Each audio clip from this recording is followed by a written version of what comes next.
It's fall and it's time for football, and welcome to High School Sports Live TV's presentation tonight of football here out of District 3 in Pennsylvania. High school football, that is. The Manheim Township Blue Streaks 1-0 going up against the Central York Panthers over on the York side of things, the other side of the river here at 1-0 as well. Good evening, I'm Gary Sutton alongside of me, Kate Fabiola and Ford Chapman, and we are so proud to bring you this game tonight, brought to you by the Pennsylvania Housing Finance Agency and also Jack Giambalvo Dealership in York, Pennsylvania, the family of dealerships in York, Pennsylvania. This game tonight is a great intersectional game. Lancaster is next door right here to Neffsville, where we're playing tonight. On the other side, Central York is just outside of York, Pennsylvania. So kind of a war of the roses, so to speak. And for all of you around the state of Pennsylvania, you've seen these two teams playing pretty much the last few years. Central made it the state championship game about 4 years ago. On the other side, Manheim Township has been knocking on the door of the District 3 championship here. Kate Fabiola, when you talk about Central, Tyler Fry is the name that comes to mind. He is a really talented running back amidst a whole lot of stars on this team. Yeah, when you talk about Central, everyone wants to talk about the quarterback play, the receiver play, but right in the middle of the field, you got Tyler Fry. He's one of the fastest kids on the team, can jump the highest, jump the farthest. And not only that, he's a leader, he's a captain. He'll be playing both ways tonight, so excited to see him play. Brooklyn Nace is the quarterback for this team, only a junior, but he was like 21 out of 27 last week, threw 3 touchdown passes in the rout of Central Dauphin. They shut him out. He's the real deal. Yeah, he can spin it. He plays to his potential, and Coach Jerry Yamchik, he's committed to letting him throw it a lot this year. They got a few weapons on the outside for sure. Talk a little bit about some of the receivers out there for Brooklyn. Yeah, for Brooklyn, he's got number 13, Brendan Smith. Had a few catches last week. He's a junior who's waited his turn. He's very polished. And then switching over from defensive back is Saxon Sukanik. He's a UConn commit. Everyone knows him as a corner, and that's probably where he'll play at the next level. But last week, he had an outstanding game against Central Dauphin. So excited to see how Manheim Township is going to match up against him tonight. Had 5 catches last week and a couple of touchdown receptions. On the other side, last time you and I were here, Manheim Township and Harrisburg in a classic comeback for Harrisburg. But this Manheim Township program is the real deal under Gene Evans. Coach Evans has taken this program to a level, as has Jerry Yamchik at Central York, where no longer are they playing second fiddle to the mid-pen teams of Harrisburg, Cumberland Valley, Central Dauphin, etc., along with Wilson and the Lancaster 11. These two programs are top-notch and expected to be here as of the last several years. And as far as Manheim Township, offensively and defensively, they have a stud that's back, and that's Declan Clancy, and he's a heck of a football player, and we'll see a lot of him with the ball in his hands, also trying to make a lot of tackles on defense. And last year, Manheim had a big 33 quarterback. They had a big 33 wide receiver. Those two are gone, and Clancy's part of that three-prong offense. They got to expect other guys, including some skill guys, along with quarterback, to step up tonight to try to stay with Central York. You mentioned Clancy, responsible for 24 points last week on defense and offense. This guy gets it done. They've also got a quarterback who's stepping into some big shoes this year. Mr. Weiser is going to be the quarterback tonight. Yes, and most people think because of the inexperience at the quarterback position, a lot of pundits are favoring Central York in this game. We got a home Manheim Township crowd. It's going to be a raucous crowd on both sides. Hopefully the weather holds up. We're going to have a heck of a football game tonight. 2 powerhouses in District 3 ready to get out of here in an early season showdown right here in Neffsville tonight. And it's all coming your way next on High School Sports Live TV on ABC 27.3, the Laugh Channel. Hi, this is Jack Giambalvo then and now.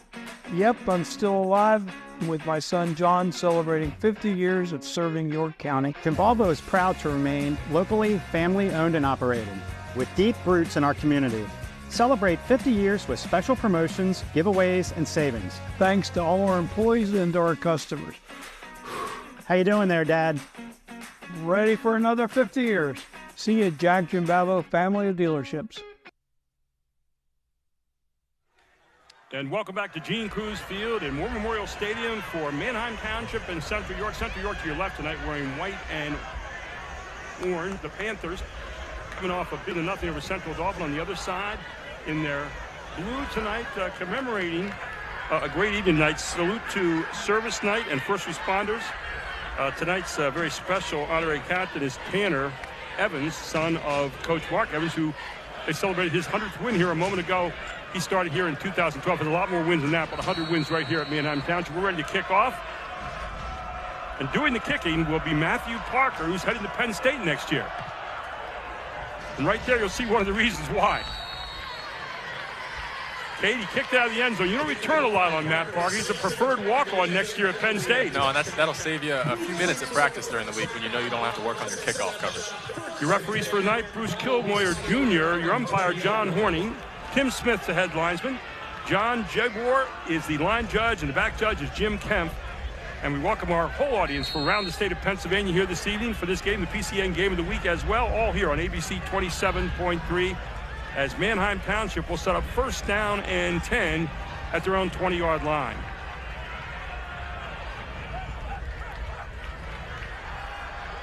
Inside handoff right away is not going to go for very much. And a nice tackle there by Jeremiah Hunter. What a second effort by Clancy. He was tackled in the backfield and didn't go down. No knee hit, it looks like, and he continued to get some yardage. So 4 downs and what looked like a nothing play there, Coach. And it's be 2nd down and 6 now. 11:31 here in the first quarter. Just underway. Central York playing tight. They've got almost all 11 guys under 6 yards to line scrimmage. Here's Wise with the handoff again. This time it's going to be number 7 getting the football. Make that number 1, Declan Clancy again. So Clancy, the workhorse here, had 24 points in their game last week and he knows where the end zone is. He sure does. Kate brought up a point. Central York realizes they're going to have to find a way to stop this power running game of Manheim. Therefore, they have 3-man front the first play. And then play number 2, they put a lot more guys in the box. The 3rd down and 4 here. Let's see what Coach Evans has dialed up on this play. Weiser, again, the handoff. This time Central meets him right at the line of scrimmage, and I don't think he's going anywhere. This time it's looked like a scrum out there. The 3 straight runs from Manheim Township. And if Central York can stop the run tonight, they're going to cause issues for Manheim Township. They have a guy wearing number 0 tonight for Manheim Township. His name is Luke Wagner, and they're going to give a 0 out each game. A different guy will wear 0 each game, but it has to do with practice, not miss any practices, not miss any weight sessions, all that kind of stuff. So really kind of an interesting little tradition getting started here. Back deep, number 13, Brendan Smith for Central York. Should get a lot of action as a receiver tonight. Johnny Morales kicking it away here for Manheim Township. Takes a big central bounce, and people would say, hey, slow it down. It's coming back at you.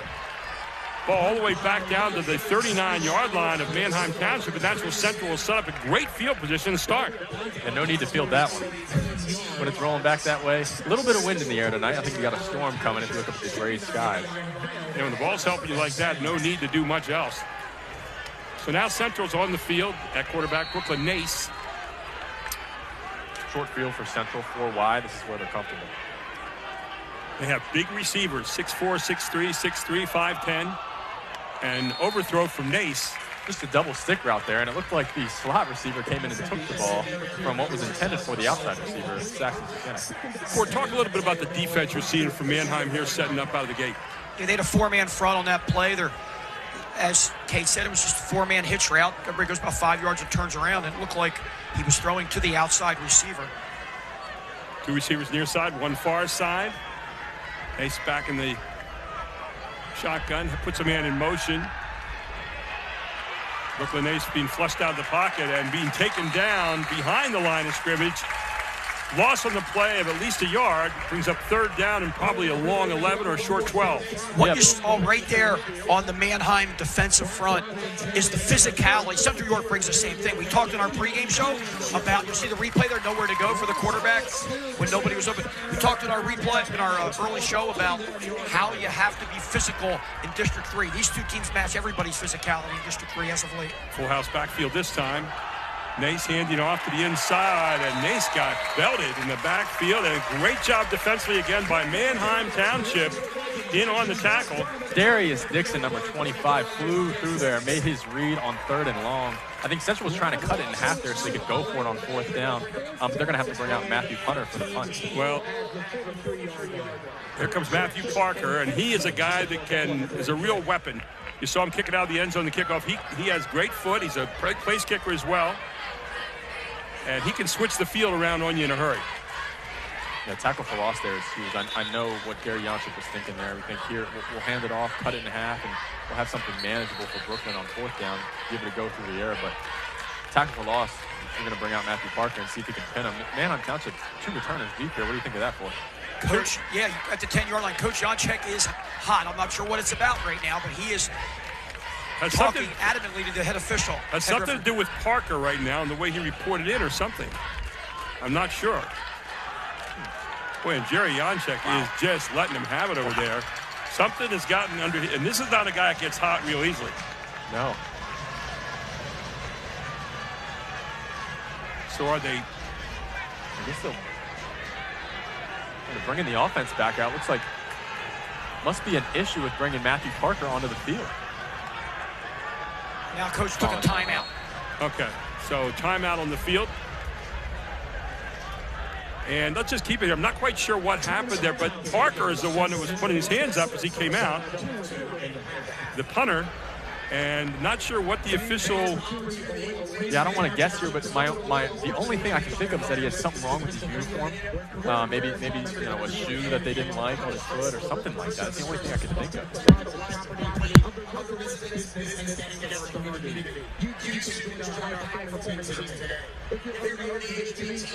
Knee pad.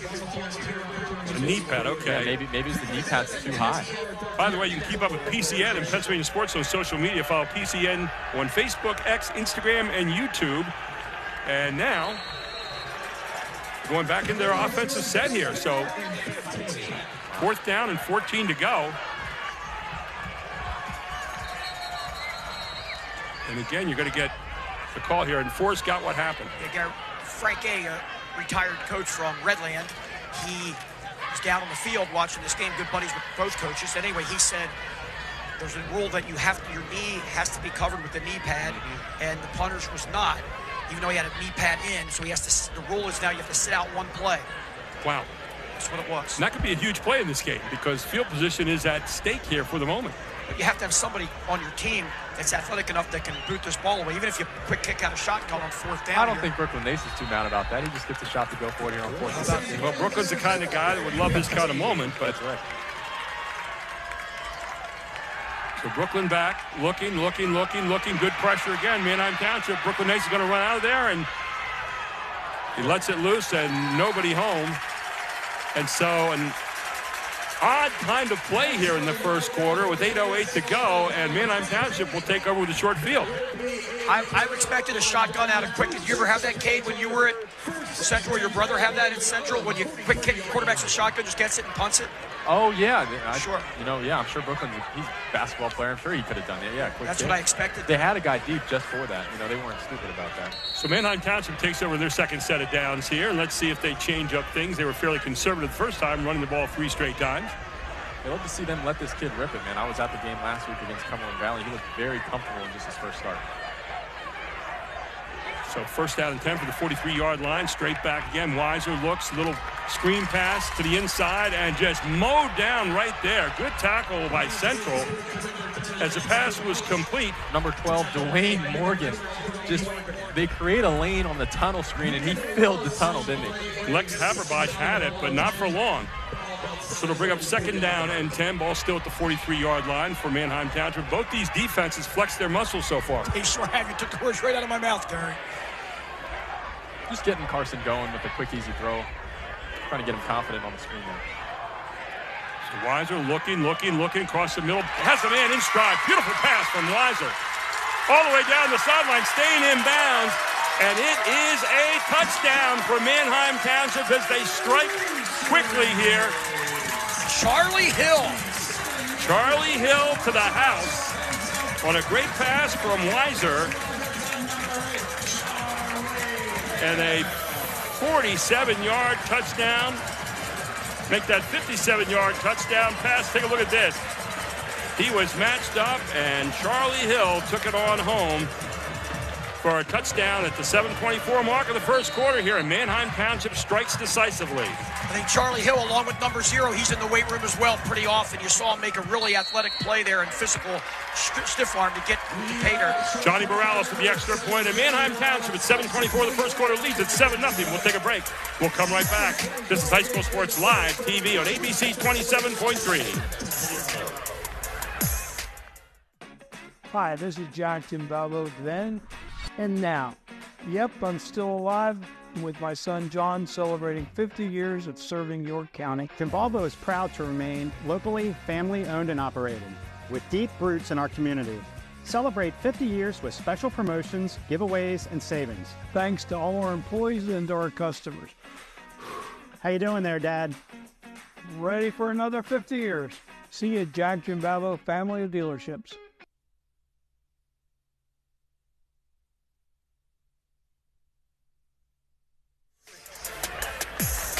And welcome back as Manheim Township strikes with a 57-yard touchdown pass from Weiser to Charlie Hill.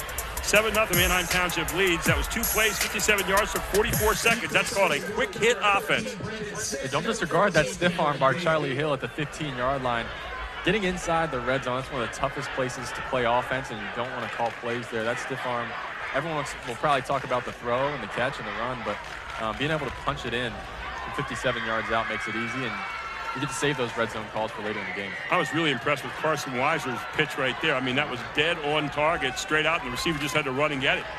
Yeah, first throw of the game downfield, and he looked very comfortable. Exactly what we saw last week. Man, for this kid not having a ton of experience under his belt as a starter, he looks extremely confident. He's watched a pretty good one, though, for a few years in there, and so he stepped in just like he'd been there forever. Here's Morales with the kickoff. Oh, pooch kick. A little pooch kick up in the air. No one's fielding. Got to cover it. Central does that. Will have the ball out near the 33-yard line, where it'll be 1st and 10 for the Panthers, who get stunned on that one. And, yeah. And you see the cheerleaders down there tonight. Really interesting. The outfits they're wearing. One has Navy, one has Marines, one has Army, one I think has Coast Guard somewhere. Air Force, yep. This is Salute to Service and First Responders Night here. And if you look at the football jerseys, you were talking about those a little bit, Cade, and how special they are. Yeah, Manheim Township does this once a year, Salute to Service Night, where they fundraise for a jersey they'll wear at one home game, and they get to take it home with them after the game. Handoff by Nace, inside it goes. A nice job of getting out past the, pick that 40-yard line, out near the 41. Yep, and that's the first time we saw Legend Johnson, sophomore from Central York High School. They say he's the next great running back at Central York, following Joel's Golf, who's now at Pitt. So 8 yards on play, be 2nd down and 2 for Central. They send receivers near side, 2 of them, and 1 far side. He sparks the signals, fakes the handoff. Yes, no, he does. He gives a handoff inside. It looks like you're going to 1st down and more. Dancing to the outside there. Nice little run. What a run. Made a guy miss at the line of scrimmage. Legend Johnson. Legend Johnson put a hand right on top of the helmet of a guy at the line of scrimmage with the second guy, and then darted down the sideline for a gain of 6. You know, when your first name's Legend, you got a lot to carry around with you, don't you? Legend has some quick feet. Does he ever? So the first down of the night here for the Panthers, and they're on the move. Same formation. 43-yard line. Up the middle again, and it's Johnson slashing his way for looking like another 1st down into Manheim Township territory. He has got some serious quicks. He's giving it to him, man. He looks good, and he's just a sophomore, like I said. His dad, Ali Johnson, is on the staff, and he's got a younger brother, Ali Johnson Jr., who's coming up behind him. But Nace, ball at the 46-yard line now of Manheim Township. Looks like a busted play there, and Nace trying to make something out of it, and does. Gets about 3 yards on the play. That was a quick pass, Gary. Nobody was really open, and Brooklyn decided to keep it. But what's interesting, Kate, talk a little bit about how the Central York offense, working with a lot of times 4 wide. One of us a tight slot, a blocker a lot of times, but how they're able to spread the defense and then run the football successfully. We'll do that right after this play as Central gets ready for 2nd down now and 7. Ball at the 43-yard line of the Blue Streaks. Straight back to Nace. Nace rolls near side, passes outside, has his man out in the flat. Good little pitching catch that time to Brendan Smith, the guy you like as a wide receiver out there. Brendan Smith is a sophomore, 5'11", the smallest probably of all the receivers. But your thoughts on what Ford had to say? Well, he's extremely quick, and really that's just an extension of the run game, getting the ball out of Brooklyn Nace's hands quickly. Central York, if you look down there, they're not very big up front, so they have to spread teams out. They have to do those quick screens to open up the run. And when you got a guy like Ollie Johnson rolling, really this is the second time we're seeing him. Central York on the march here down the 35-yard line and slipping on the play. Looked like Johnson again trying to make a move, but Legend Johnson going down, no gain on the play at all. Possibly a loss of a yard. Going to be a loss of a yard. It'll be second down and 11. 5:48 to go here in the first quarter. Central's been lining up in a lot of spread sets, and teams that do that usually like to be what you call multiple. You want to have a threat of run and a threat of pass, and Central has that so far. So far, Nace has looked to throw a couple times, hasn't really thrown a pass yet, so he's got a couple able receivers out there. Thrown one so far, and he caught Smith on that one. Here's Johnson again. Johnson near side. Johnson banging his way down near the 31-yard line. Lots of helmets coming off here so far in the early part of the game. First time we saw that set, it was a double tight end, two flankers set, and they tried to run a little trap play. It's going to be a third and about 7 yards, but as Kate said, they're in that situation where it's not really a punting situation or a field goal. You're probably going to be in 4-down territory. So you know you have 2 downs to get to 7 yards. That's right. I wouldn't be surprised if they go back to the run here again, just like they did on the last drive. One of the guys I've been looking to recently is Saxon Suchanek. Let's see if he goes to a pass. Out to the flat he does. Looks like a run. And great covered tackle. Well that time by Manheim Township as brought back inside the 30-yard line. That was number... You also can get a field goal here. They have a really good kicker. Yep. And this would be like a 47-yarder. Yeah, they are not afraid to kick these. And in fact, they're bringing Parker out right here. It would be about a 49-yard field goal effort here. And he's definitely got the foot. Matt Parker headed as a preferred walk-on next year at Penn State. Last year, I believe, kicked a 53-yarder in one of the games.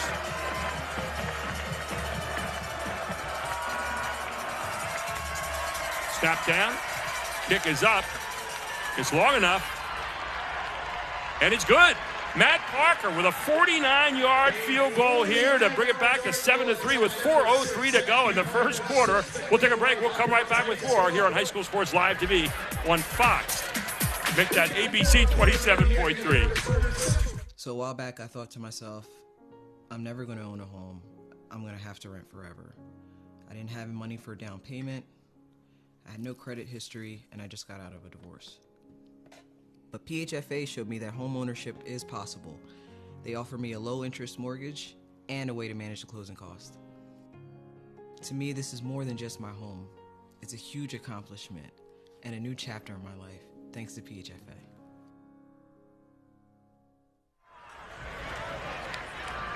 Not a lot of guys kicking 49-yard field goals in high school, and that had a little bit on it to go over a few more yards for Chapman. So Matt Parker showing off again here a little bit, that big foot. Kicking game's advantageous. No doubt about it. So 7-3, here it is again. Look at this.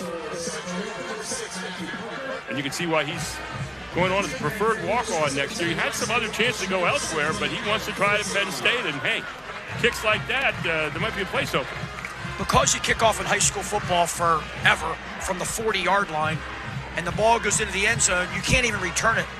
And that's been a rule for a long time. It's my least favorite rule in high school football. I wish you'd allow them to give a choice to return it because it's a heck of a weapon to have. The other team gets the ball only at the 20-yard line, unlike the next level. Here's Parker again, and very seldom the teams get to return one of his kickoffs, so getting ready to line it up and boot it out of there.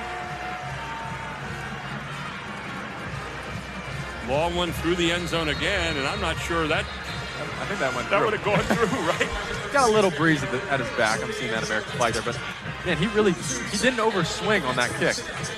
No, it just has such good presence there. But 9 plays, 44 yards, 4 minutes and 21 seconds in that drive by Central. Down 7-3 here with 4:03 to go in the first quarter. Gary, you know what it looks like? I think it looks like your driver off the tee box. I don't think I'm that accurate. Nice and smooth, not overswinging, very confident, been there before. I'll tell you what, he swings that leg pretty well, doesn't he? So here's Manheim Township, who struck quickly last time in 2 plays. Put a man in motion. Hand off by Weiser inside. That's Clancy, and Clancy out past the 25-yard line, near the 26 or 27. Best run of the night for Manheim Township. You wonder if that touchdown pass on the last drive is going to loosen up the front for Central York. What do you like about this Manheim Township team, for?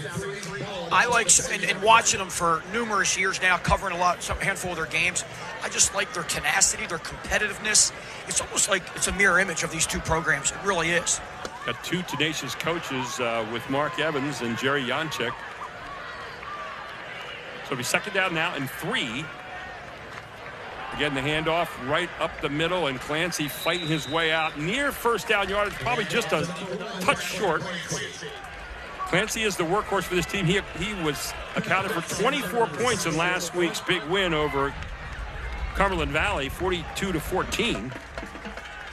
He is a weapon. Rushed 3 times and took one back defensively, or took one also on the reception.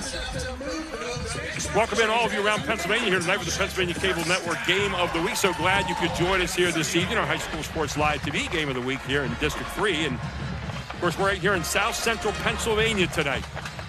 So it'll be first down and 10 now, as they do say it's a first down. There's Weiser looking.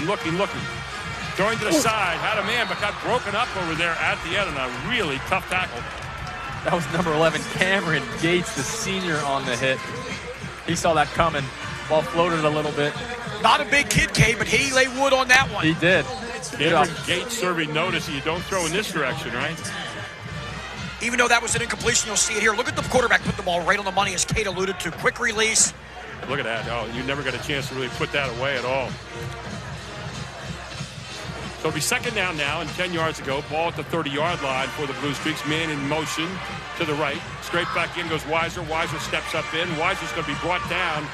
And a penalty flag. First one of the game goes down. And that usually is in the holding area or face mask. So well might have been a face mask. You're right, hold. It was a hold. 4 was over there. He had the face mask call. Well, I saw the one Central York defender put his hands to his head like, oh, no. We made a good tackle, and I assumed that's what it was. So now, do you take this penalty or you just go third down? Coach Janchik turned to Coach Cesarano, the defense coordinator, asked him what he wanted to do, and Cesarano quickly said, wave him back, move him back. Take him back. This team can cover a lot of ground in a hurry. That would have been a sack for number 23, Malachi Ramaneth, who's a Monmouth commit, who will play defensive end at the next level. I'm really impressed with the poise of Weiser. Knows how to step up in the pocket. Really looks good going back. Yes, he does. All the quarterbacks from here over the years, you look at them, they all have this certain pedigree, I think. You know what? A lot of times when you're a backup to a really good player who's played multiple years as a starter, you learn from him. You get good coaching also, and you're primed and ready to take the next step. Timeout on the field. We'll take one as well. It's 7-3 with 2:46 to go in the first quarter. This is High School Sports Live TV on ABC 27.3. A senior moment isn't forgetting or misplacing something. It's something good. The little joys that only come with time.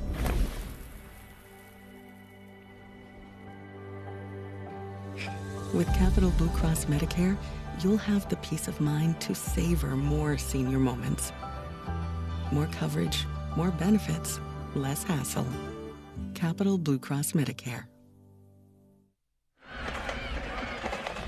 Well, in addition to being the ABC 27.3 High School Sports Live TV Game of the Week, it's also the PCN Game of the Week, but one of 2 of them.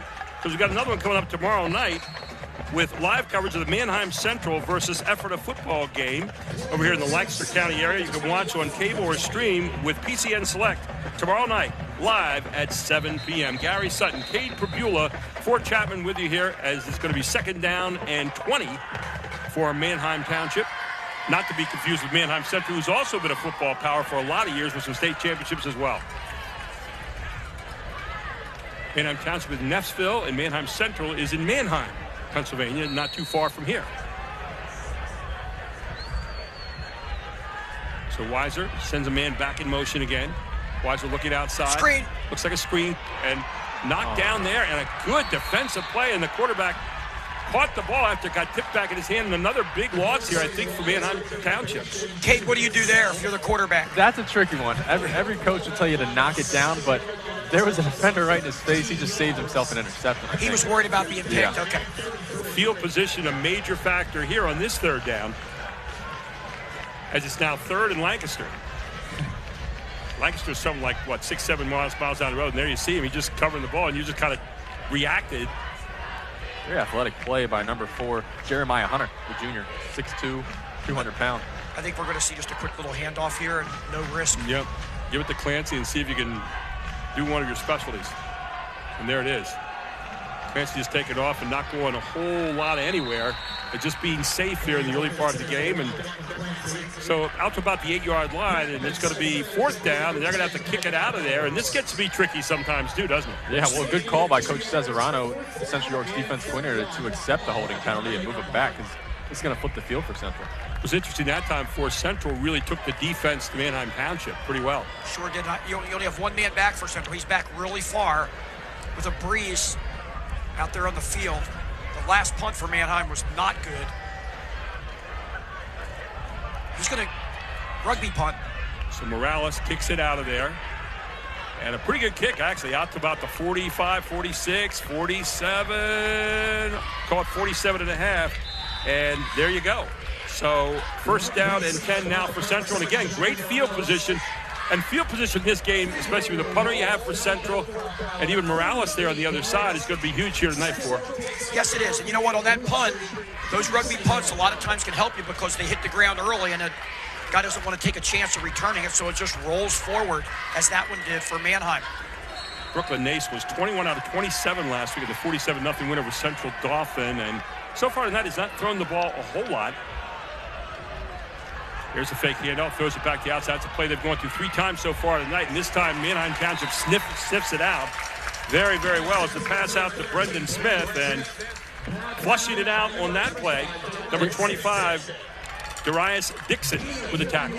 The more Central can establish a running game out of these sets, the more it's going to force the Blue Streak defense to constrict and get close. But out here now, they're just covering in space and making good plays defensively.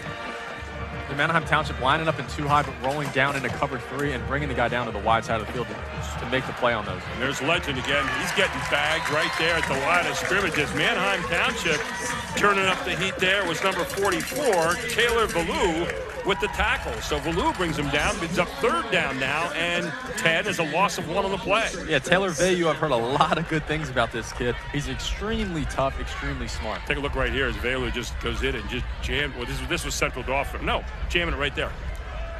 Yeah, 5'10", 260 to move like that down the line of scrimmage. That's impressive. Coming down the end of the first quarter, and that is going to be the end of the first quarter. 7-3 is the score. Manheim Township leads it.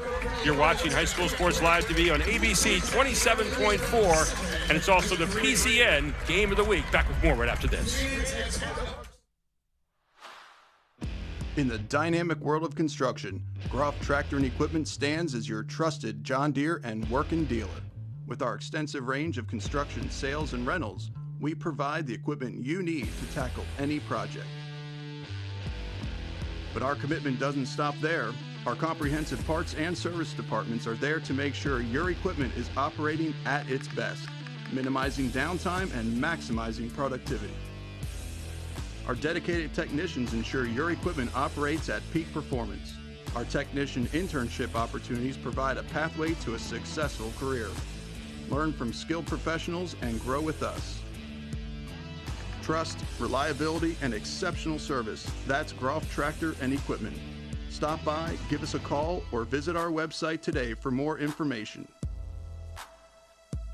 Groff Tractor and Equipment, your #1 source for everything under construction. And Central York with the football, third down and 10 now. Rolling left, Brooklyn Nace, looking, has a man out in the flat, gets him right there, and it's going to be short of the first down. Brendan Smith, the target again. He likes to go to Brendan Smith a lot, but it'll be fourth down now, and call it 6. 4th and 6. Ball into Manheim Township territory, and again, do you bring Matt Parker back out here? And Yeah, that's the risk that you take when you run a comeback route to the sticks on third down, is that if he has to come back at all to make the catch, you risk being short of the sticks, which they were there. And Coach Janchik going for field position here for. Yes, I can't blame him. I wouldn't have been surprised if he went for it. Matt Parker again. He's got to take something off this one. Let's see what kind of finesse he has. Look at this. Goes for the corner. Comes up a little bit short, and taking it right out and hauling it back is Manheim Township, and a great return, but a flag down back inside the 20-yard line. Let's see what that's all about. That usually does not bode well for the returning team, but let's see. Outstanding run back there. Sure was. He got through there quickly. And they're going to walk it all back down. And, boy, that just takes the wind out of the sails of the home team. A short kick that time by Parker on purpose. Looked like he was trying to go for the corner down there. Didn't quite get it down as far as he wanted. But then the hold, or the block in the back, coming back up the field. Let's take a look at it again here. Yeah, not a great kick. A line drive to about the 15-yard line. Not what you want when you're trying to pin a team. How about Lex Haberbosch, though?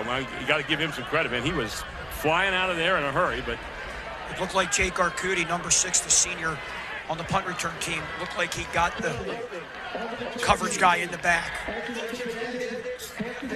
So it's half the distance from the spot of the foul to the goal line. So again, field position is the story here in the first half for. Sure. Or at least it's become that now here late in the first quarter, now early in the second. About a 60-yard penalty. Man, you're not kidding. That's the way you have to look at it. Does anybody think Clancy's not going to get the ball here on 1st and 10?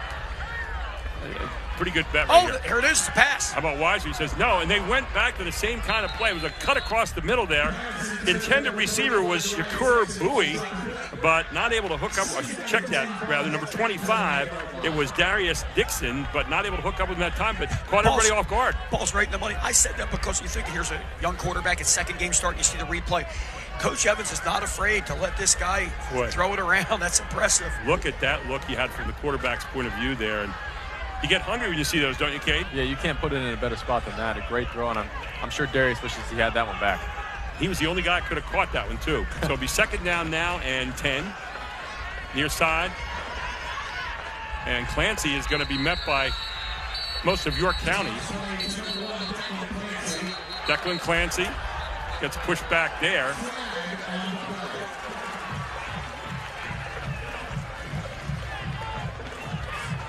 Looks like a 15-yarder unsportsmanlike against the defense. So Central is going to get hit with a 15-yarder here, looks like, and that is big news getting them out of the hole. Let's wait and see, though, what the officials' call is.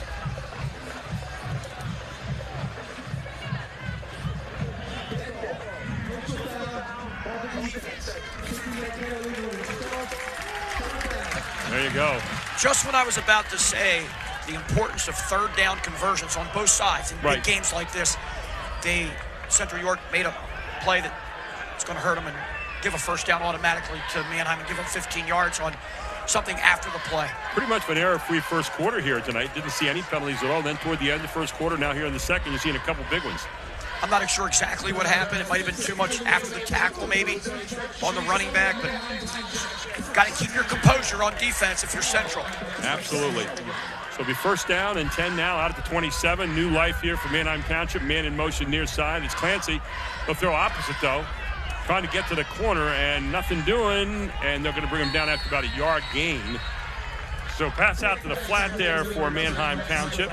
Okay, both teams. Oh, I'm sorry. Go ahead, Gary. And the guy they're finding out there, by the way, number 10, is Lex Haberbosch. He has been a target regularly here tonight for. Kate, it looks like both teams are trying to establish the quick game, even like just the regular quick stop pass. Get the quarterback, get it, and fire it out right away, and run after the catch. But it looks like these defenders are really running the football. Well, both teams had a lot of success doing it last week. Gotcha. Central did it a lot against Central Dauphin, and Manheim Township did a lot against Cumberland Valley. Both teams tackling very well. That's what it takes to defend those kind of plays. And both teams pretty tough up the middle so far, though here's Clancy, just as I say that, banging forward, so some nice yardage out over the 45-yard line, make the 35-yard line, rather, out into the 36. Clancy can run with power, straight ahead, Got them in a 3rd and very short. That's where you want to be as an offense. Ford, tell me if I'm wrong, but it seems like this kind of game, the team who can make the more explosive plays is going to win the game. It's not going to be these long drives down the field. That's true in most cases, and Manheim made that big pass and catch to get the first touchdown. Julian LaRue, big tight end, number 89 into the game here to give him some big power up front. So 3rd down now and one long one. There's the fake. There's Clancy, and Clancy is met right there. And Clancy's second effort's right over the line, gets the first down. They had him stop 2 yards behind the line of scrimmage, and Clancy's showing those guts again, running right up the middle. Yeah, the senior Declan Clancy just does it himself right there. Watch this. Not a whole lot of blocking. Takes on a few guys at the line of scrimmage and finds a gap. It picks up about 5 there. By the way, total yards the first quarter, it was Manheim Township with 62, Central with 44. So, and that touchdown pass is turned the table, that right? That was it, yep. So 2 receivers near side this time for Manheim Township. Feliciano alongside Haberbosch.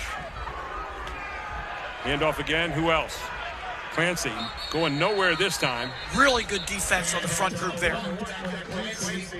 Been impressed for the most part with both of the front lines here on both these defenses. These linebackers are running the football. Neither team is oversized, but they're aggressive, play team defense.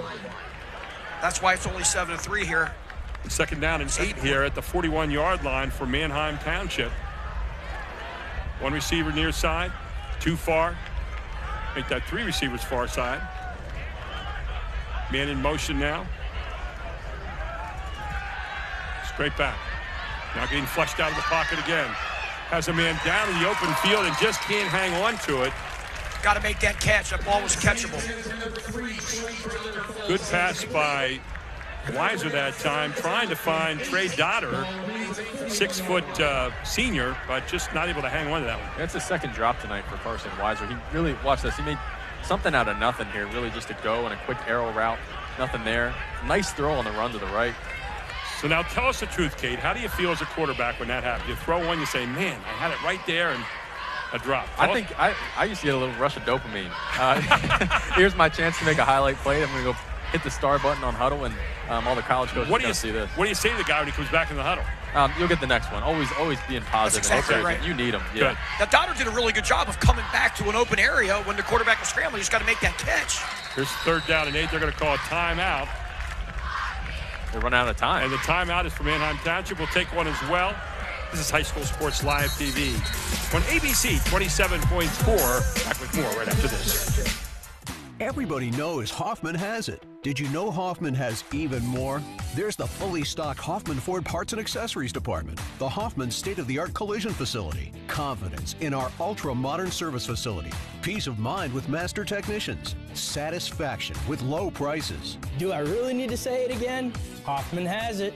Only at Hoffman Ford, Colonial Park. Hoffman Ford, just what you're looking for. Hoffman has it. Advanced Hoops is having a preseason basketball training program featuring competition 5-on-5 classes where players learn 3-on-3, 2-on-2, and 1-on-1 concepts as well.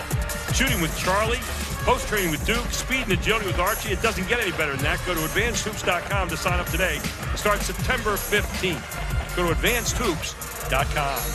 Gary Sutton, Cade Fabiola, Ford Chapman with you up here on the deck tonight at Gene Cruz Field at War Memorial Stadium here in Neffsville, Pennsylvania, home of the Manheim Township Blue Streaks, and a big 3rd down coming up here at the 41-yard line for the Blue Streaks. 3rd and 8, 7:51 to go to half.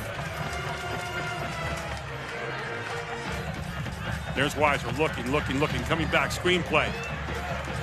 And you're going to get a flag down again as he makes the first down, but flag down from behind.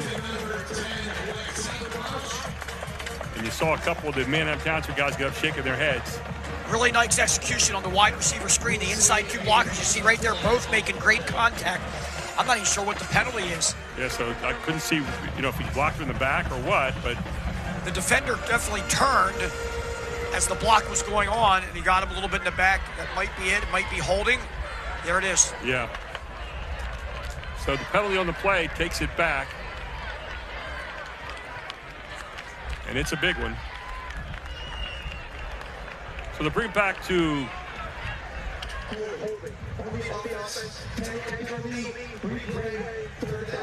Back to the 41-yard line here. Here it is on the replay. And there it was, the push over to the far side again, the second push, just in case you missed the first one. Yeah, the hands were extended. I don't know how much of a hold that was or wasn't. It's tough to tell from here, but it looked like Julian LaRue was the guy that they got there. So third down again. Screen again. And here comes the screen right on back. And man, O'Day smelling it out. Tell you what, they had that one sniffed out pretty well. Yeah, that was Colin Gurley, the junior, 6'3", 235, was all over that one. Slowed him down. He was kind of mad he didn't bring him down himself there, but now it's fourth down. And if you're the Blue Streaks, you're going to probably kick it out of here. Even though he didn't tackle him, that was enough to keep it from being a big play. It's a really good defense on that, no doubt. There's Johnny Morales back in there who does the kicking. We've got two good kickers here tonight. One might even dare say great. So there's a nice boot out of there. Ball taken quickly. Coming back upfield now. You got another flag down. Man, it's become a hanky fest here in the second quarter. That's going to put Central back and deep in their own territory. But these flags, we talked about, saw it a lot last week. I'm sure you guys did too at the games. You don't have two scrimmages anymore, which we've had for years and years in Pennsylvania. The last few years, it's just one scrimmage and then the season starts. It's not easy to get all those wrinkles out, and you're going to see a lot of penalties early in the season. So welcome to practice, right? That's exactly that's what you have. It's just, you know, you'd like to think you get them all out, but even with some of these really, really good teams, it's tough.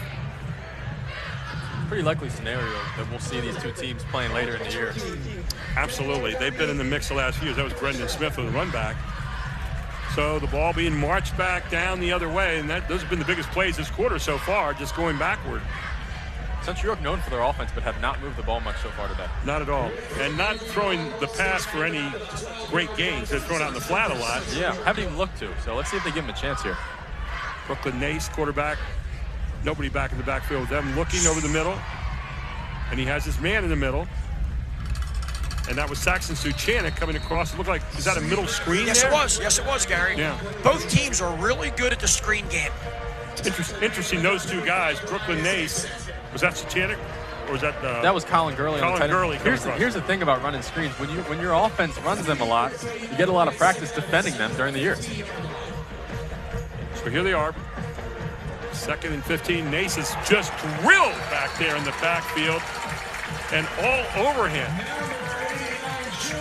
Number 89, Julian LaRue, who got hit for that penalty a few minutes ago, and I think just got even on him. Central has 4 guys, what's called quads, all out real wide to their sideline. They were going to throw it out immediately. Brooklyn Nace decided against it and then tried to try to find a running lane, and bam, he got walloped. 3rd down and 10 coming up here for Central, as they are not moving anywhere right now, courtesy of the Blue Streaks.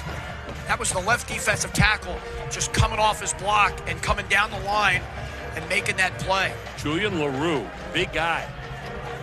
So here's Nace. Got to be careful here. Don't force it. And he is brought down again behind the line of scrimmage. This defense for Manheim Township is tough so far. This time, sending a different guy. It's number 31, Devin Luano. Luano, a linebacker. Huge tackle there. So again, now you got to count on Matt Parker to get you out of trouble. He'll be kicking out of his own end zone. The ball's going to be spotted on the 8-yard line for the Panthers. Devin, I believe, is brother to Michigan defensive lineman David Pale. Wow. There you go. A little more trivia here tonight. So here's Parker. Parker not as good as normal. And there's a tackle there right on the play, but did he go down? Apparently not. No whistle called. So down to the 35-yard line goes Manheim Township. And a good little scamper back there by number 17. That was Alan Feliciano. Matthew Parker with an outstanding place kick tonight and 2 punts that he'd like to have back. The punt there again a little shorter than maybe normal.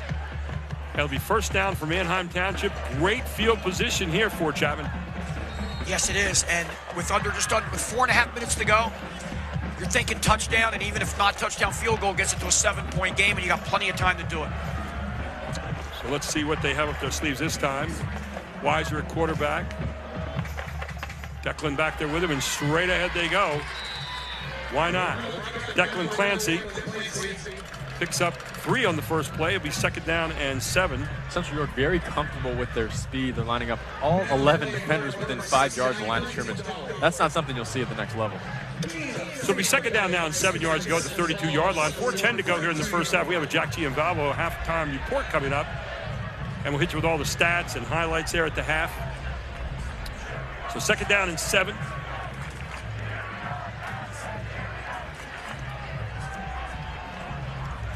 Out it goes to Clancy in the flat. Clancy rounds the corner, has a first down, just out of bounds. So nice little pitch from Clancy, and he makes him pay. What that was, they went to the one receiver side with the lone back. If we see a replay of this, the lone back goes out, and they got help with the offensive left tackle and guard to get out and block. It's sort of like just a quick screen. You'll see it right here. Watch the left tackle set up for passing, get out there and get the outside backer. Ties him up, which gives plenty of room for the receiver to get the first down. Nice block there by Spencer McClintock, number 76. Great timing. You can't start blocking downfield until the ball is caught. 1st and 10, ball at the 23-yard line. Manheim Township threatening. Weiser, 2 men back there with him. Hand off again, Clancy straight down the middle. Clancy bursts through. Clancy into the end zone, 23 yards for a touchdown.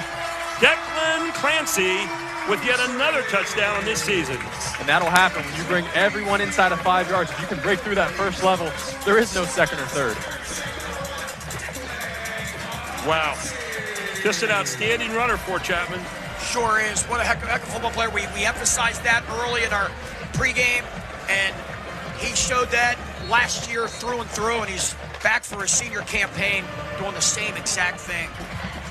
Little old-fashioned trap play. Taylor Vayu, the defensive lineman, kicking out Colin Gurley, number 9, opening up a huge hole. And there's Morales with the extra point. 3:20 to go to half. 14-3. The Blue Streaks lead it. All here on ABC 27.4 and the Pennsylvania Cable Network Game of the Week. Back after this.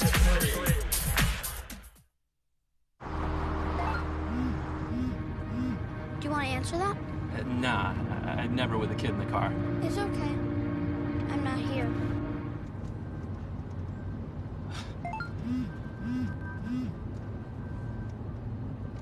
I'm there.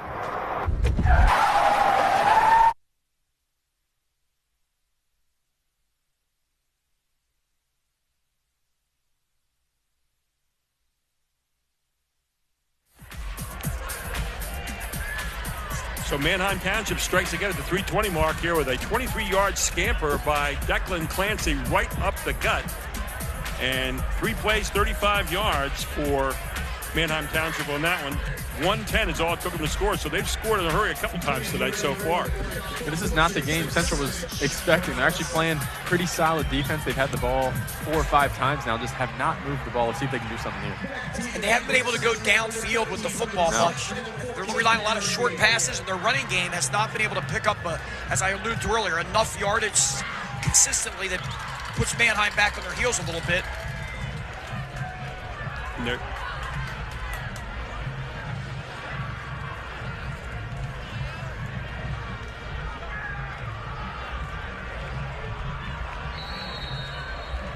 So the kickoff coming up here, 3:20 to go in the first half. Manheim Township with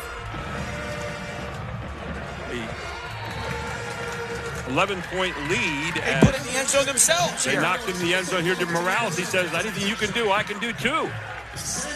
So Central York will get the ball at their own 20-yard line, and they got some work to do here. So one of the things you're seeing here, Ford, tell us what's happening back there. Central York has not seen anything in the middle so far, really, that they can pass downfield. There's been no room for Brooklyn Nace to throw it, and he's gotten rushed to the backfield a lot. Well, right now, Manheim's not forced to come up and jam the box too much until Central forces them to come up and stop the run even more. So they're sitting back with a lot of guys in the secondary, linebackers backing up 5 yards from the line of scrimmage on the snap of the ball and getting in their zone coverages. Now remember, Central York had one heck of a running back last year. Yep. That was able to, one of the best running backs in the area. Who broke his wrist this year, we understand, was out for 4 weeks with Pitt, right? Yep. He'll be coming back in a few weeks. So when you lose a running back of that significance, they're tough to replace. Yeah, there would be times last year where they would just pull the quarterback off the field and just let him go to work. Yeah, just use it the That's right. Wildcat, and That's right. Goff was good at it. I saw him use it for entire halves. They did it the game that we were covering York last High. year, Gary. Yep.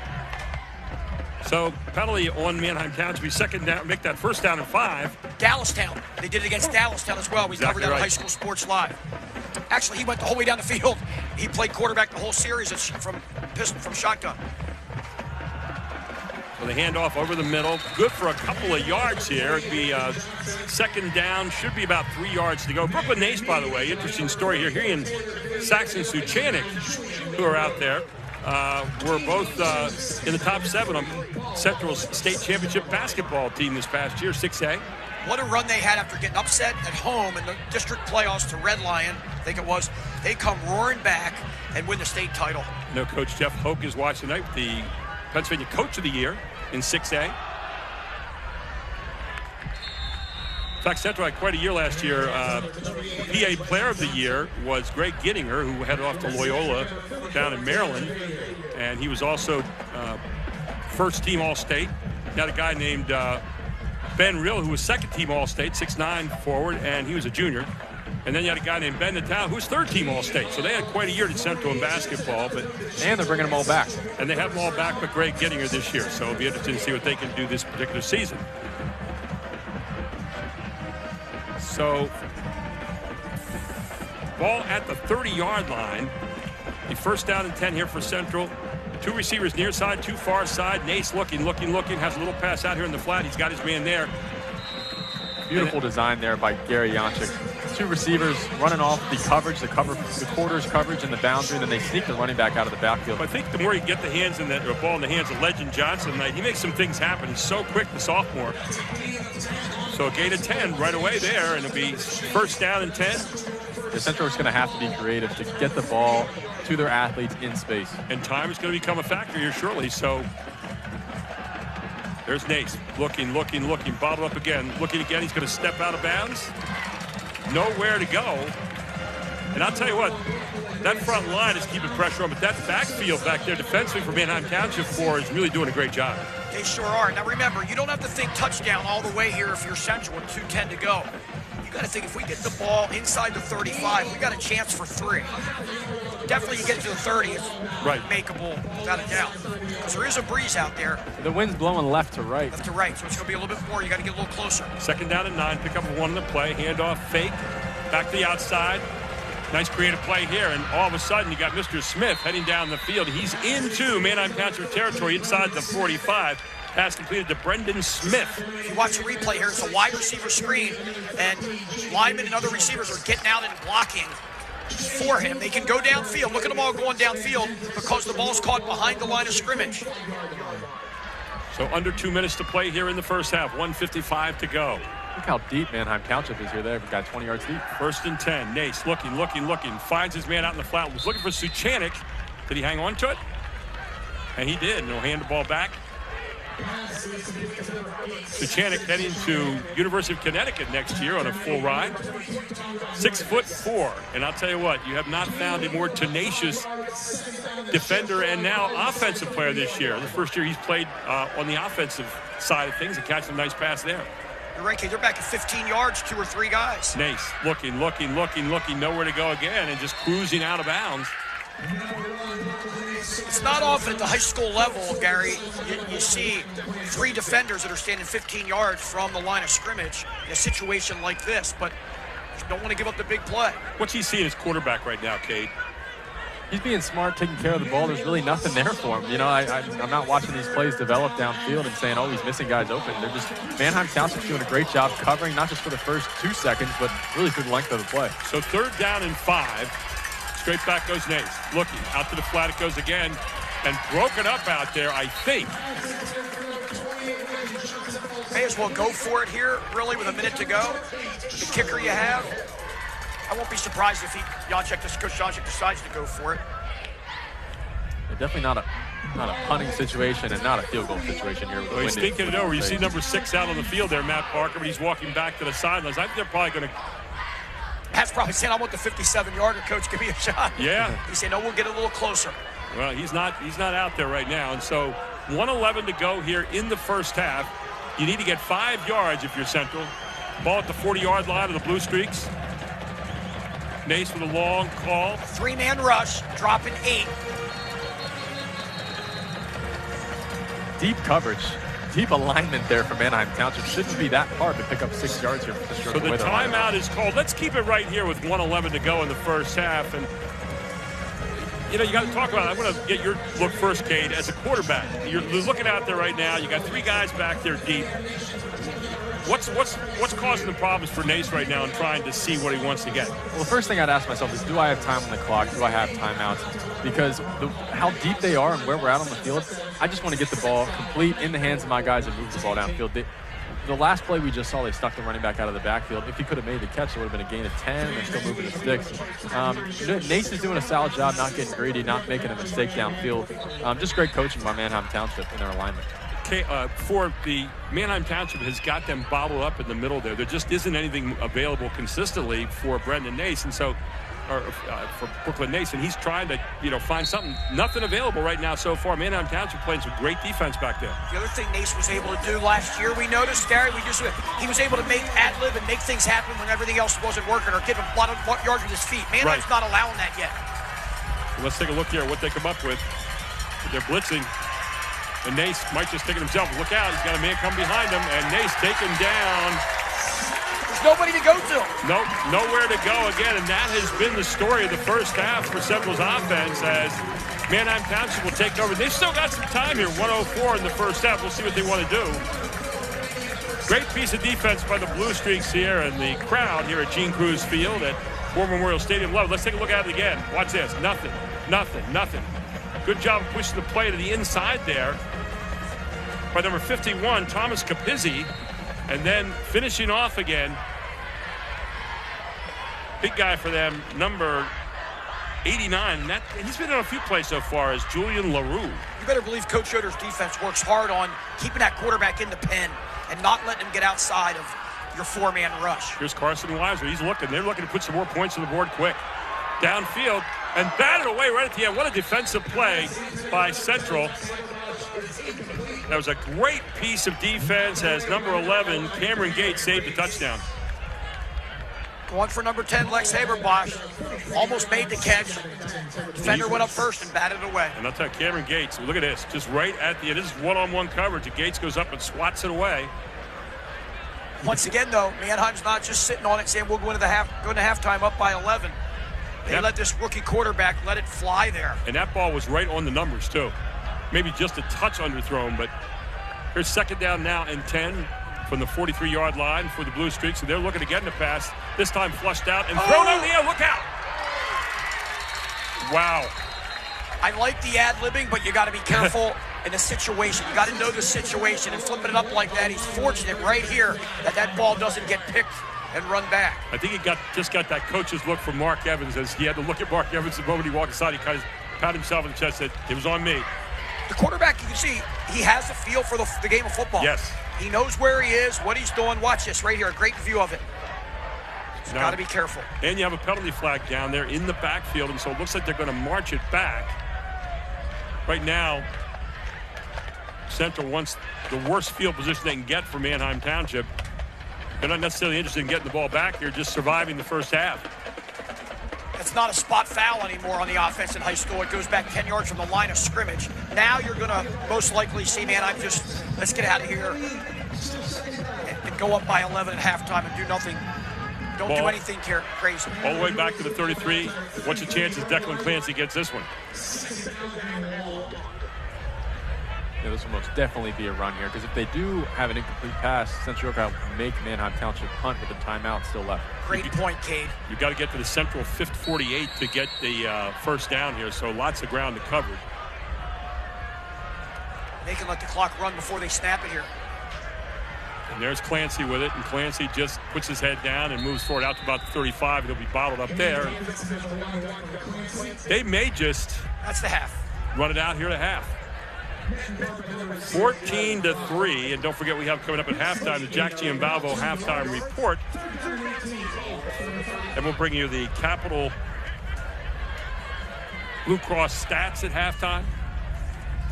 We have the highlights at halftime from Members First. Forgot to snap at one time. I think he's going to take a knee here. So 9 seconds. Ticking down right here.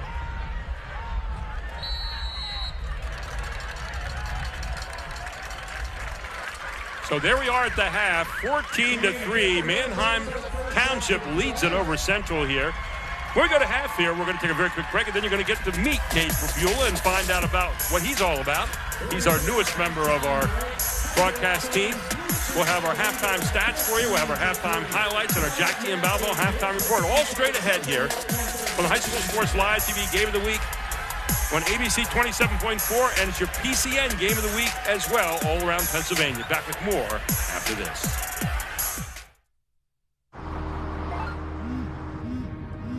Do you want to answer that?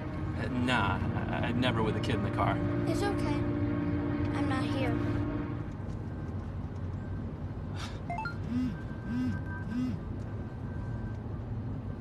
I'm there.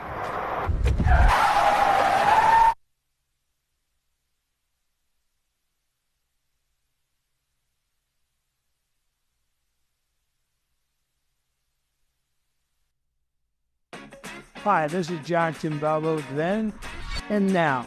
Yep, I'm still alive with my son John, celebrating 50 years of serving York County. Balbo is proud to remain locally family-owned and operated, with deep roots in our community.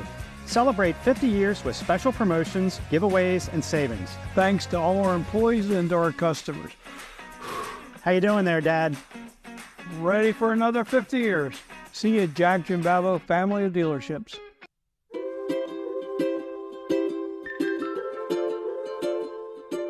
All across Pennsylvania, families are living their lives in their own homes. Not long ago, none of these families believed it possible. And then they discovered there was someone who could help. What was once only a dream is now a reality. Welcome home.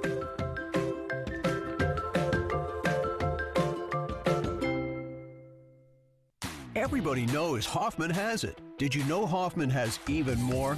There's the fully stocked Hoffman Ford Parts and Accessories Department, the Hoffman state-of-the-art collision facility, confidence in our ultra-modern service facility, peace of mind with master technicians, satisfaction with low prices. Do I really need to say it again? Hoffman has it. Only at Hoffman Ford, Colonial Park. Hoffman Ford, just what you're looking for. Hoffman has it. A senior moment isn't forgetting or misplacing something. It's something good. The little joys that only come with time.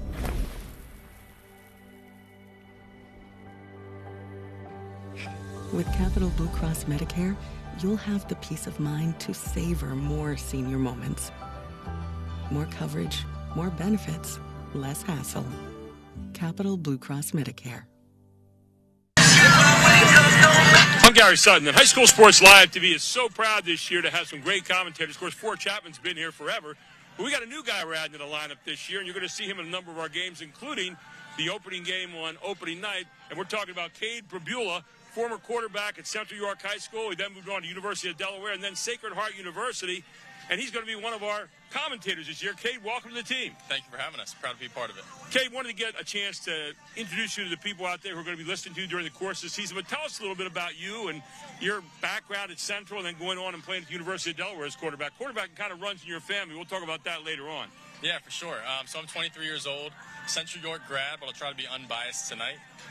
Like Gary said, I played quarterback at the University of Delaware. Chose that over a few Division I FCS scholarships. And then ultimately transferred to Sacred Heart University, where I finally got to start. Got my MBA, work in real estate development now, and I'm also an NFL agent. And you're working that NIL stuff that we hear about all the time, right? Learning all about that.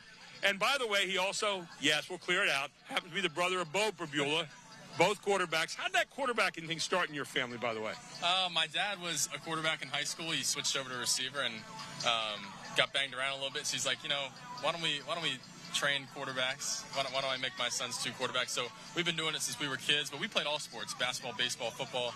Truly grew into the role of being a quarterback and kind of It's been a joy, and yeah, it kind of goes without being said that Bo is my brother, and looking forward to watching him play in 2 days. Yeah, he's going to play against West Virginia. But, you know, when we talk about quarterbacking, it's kind of weird. You still had another year of eligibility left, but you chose to pass that up. So if anybody's looking, he still can play. Yeah. But talk a little bit about, you know, now stepping in behind a microphone and watching the game, because it's going to be a little different for you tonight. Yeah, well, you know, as a player, one of the best things to do is go and watch games, and listening to the commentators is always fun. Either you're listening to them and learning from them, or maybe you're making fun of them. Maybe they said something you don't agree with.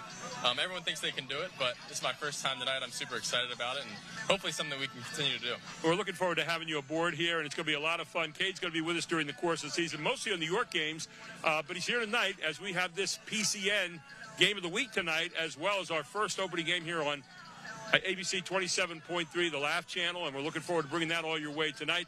Cade Prabula, the newest member of our High School Sports Live TV team, he'll be with us tonight. You can tune in and hear how his first game goes. I have a feeling he'll get a 100% rating just like he did as a quarterback.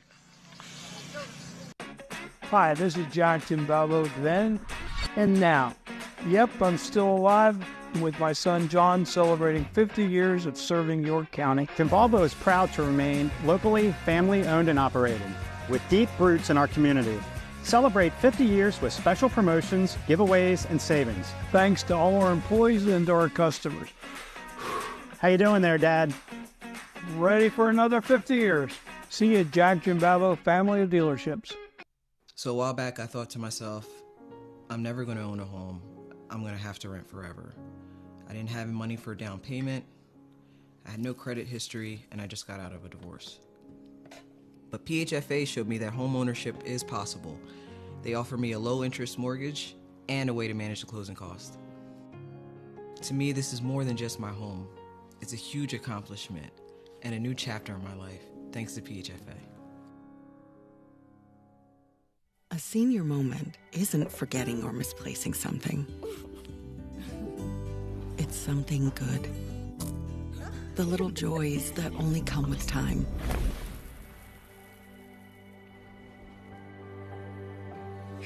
With Capital Blue Cross Medicare, you'll have the peace of mind to savor more senior moments. More coverage, more benefits, less hassle. Capital Blue Cross Medicare. Everybody knows Hoffman has it. Did you know Hoffman has even more? There's the fully stocked Hoffman Ford Parts and Accessories Department, the Hoffman state-of-the-art collision facility, confidence in our ultra-modern service facility, peace of mind with master technicians, satisfaction with low prices. Do I really need to say it again? Hoffman has it. Only at Hoffman Ford, Colonial Park. Hoffman Ford, just what you're looking for. Hoffman has it.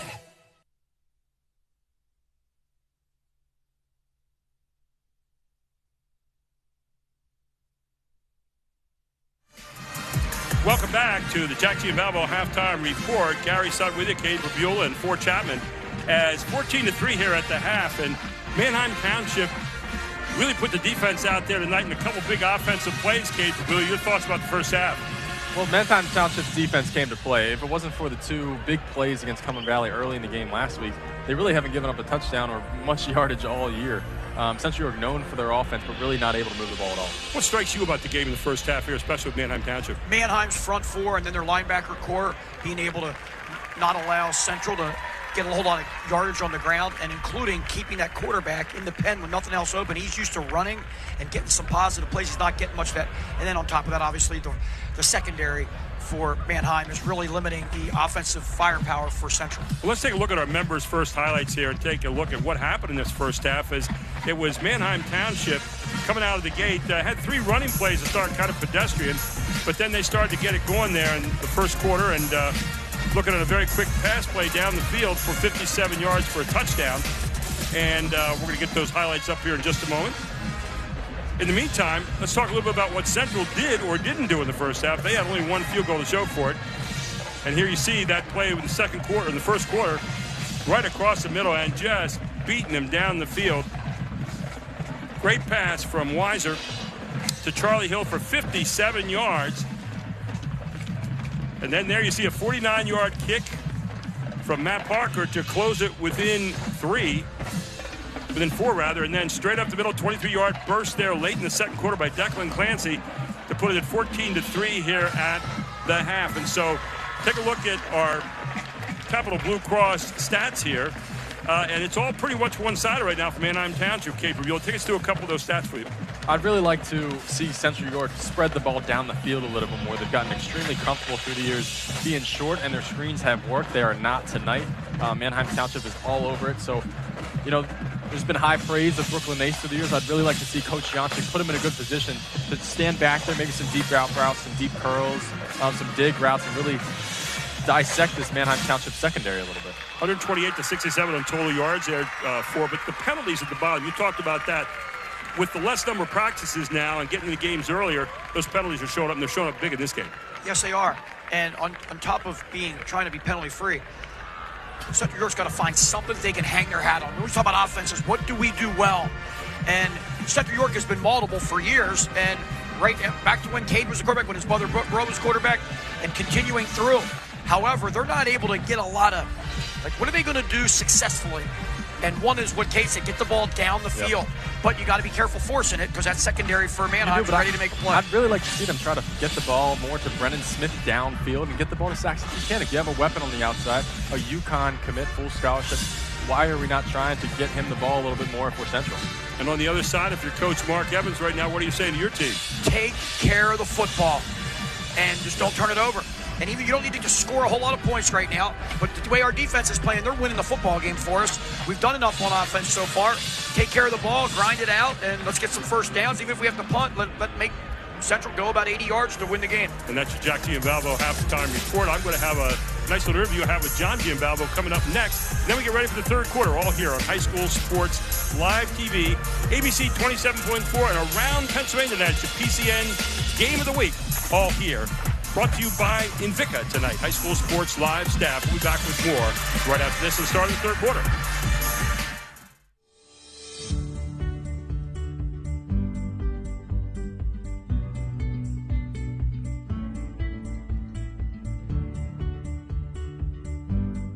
I'm excited to be here with Tom Couch, the Vice President for the Jack Giambalvo family of dealerships.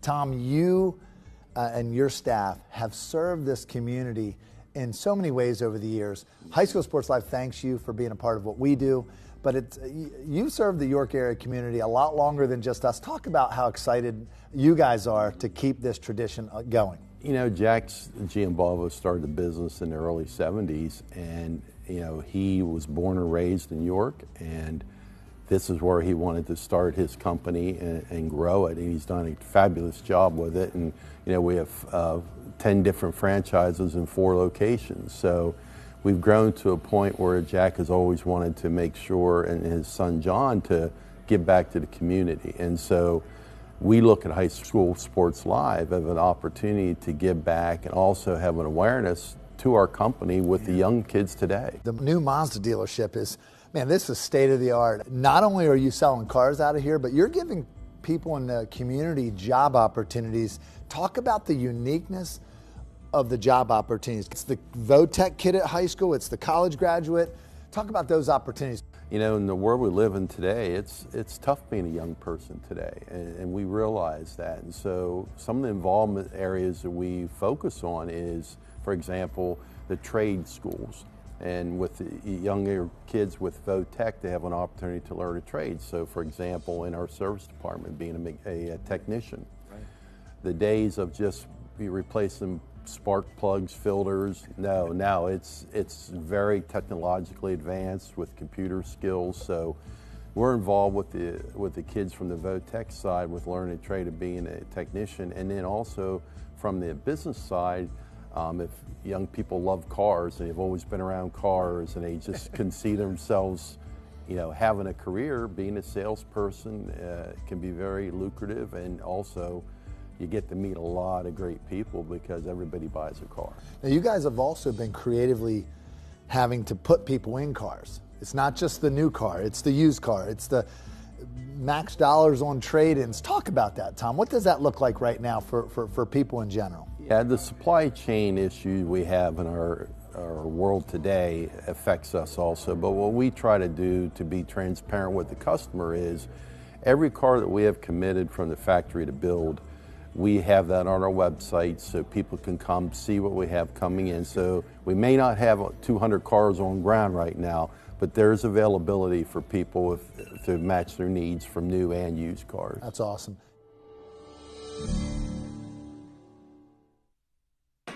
Hi, this is Johnson Balbo then and now. Yep, I'm still alive with my son John, celebrating 50 years of serving York County. Volvo is proud to remain locally family-owned and operated, with deep roots in our community. Celebrate 50 years with special promotions, giveaways, and savings. Thanks to all our employees and to our customers. How you doing there, Dad? Ready for another 50 years. See you at Jack Jimbabo Family of Dealerships.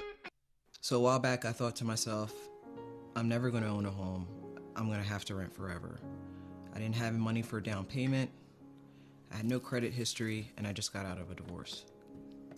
But PHFA showed me that home ownership is possible. They offer me a low-interest mortgage and a way to manage the closing cost. To me, this is more than just my home. It's a huge accomplishment and a new chapter in my life, thanks to PHFA. A senior moment isn't forgetting or misplacing something. It's something good. The little joys that only come with time.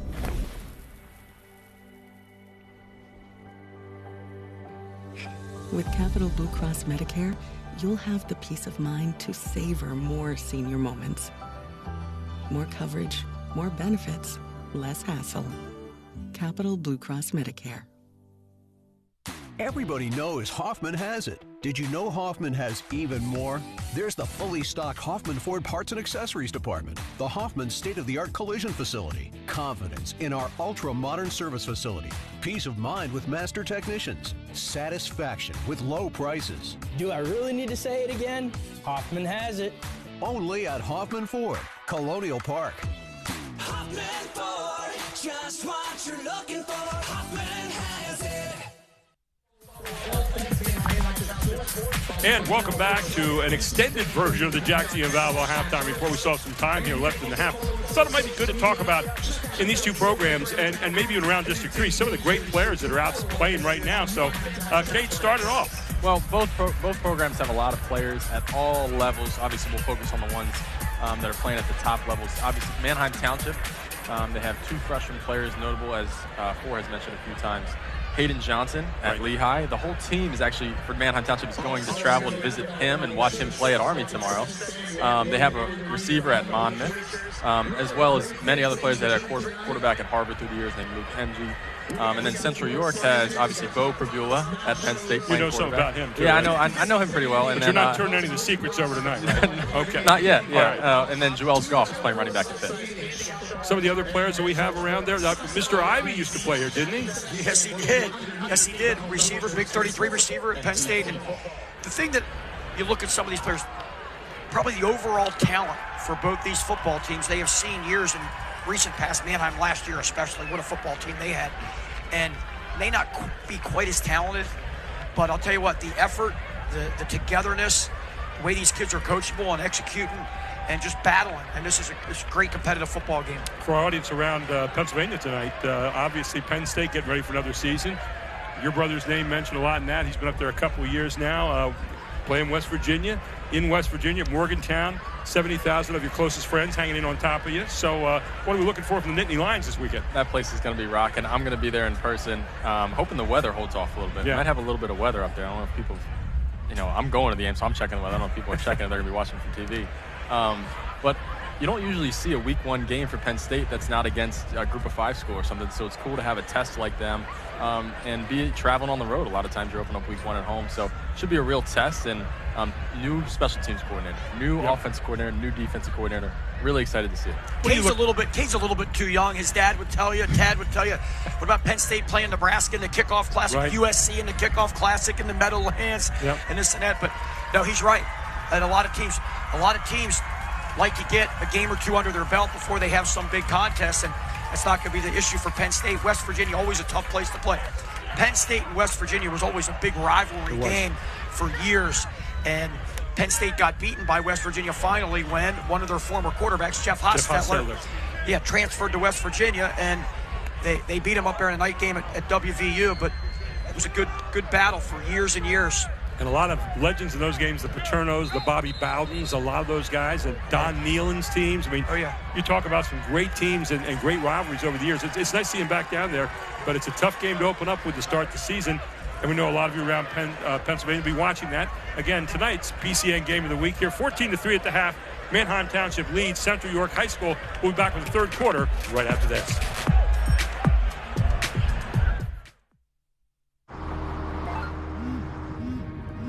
Do you want to answer that? Nah, I'd never with a kid in the car. It's okay. I'm not here.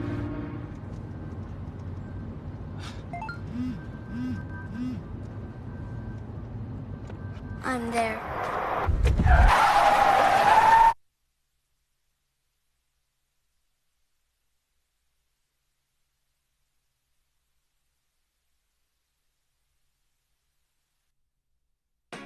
Hi, this is John Timballo then and now. Yep, I'm still alive with my son John, celebrating 50 years of serving York County. Timballo is proud to remain locally family-owned and operated, with deep roots in our community. Celebrate 50 years with special promotions, giveaways, and savings. Thanks to all our employees and to our customers. How you doing there, Dad? Ready for another 50 years. See you at Jack Jimballo Family of Dealerships.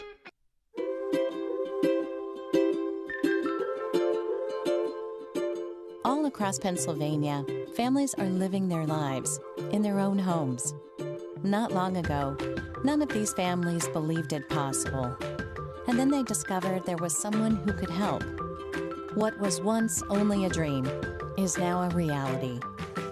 Welcome home.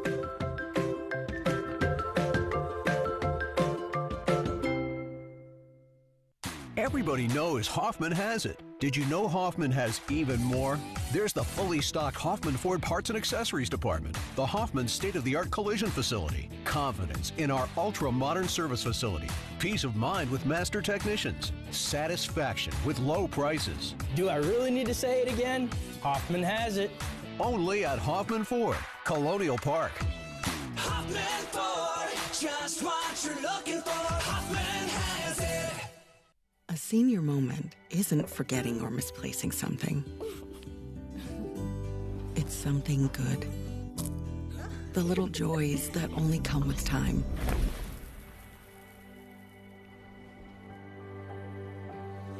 With Capital Blue Cross Medicare, you'll have the peace of mind to savor more senior moments. More coverage, more benefits, less hassle. Capital Blue Cross Medicare.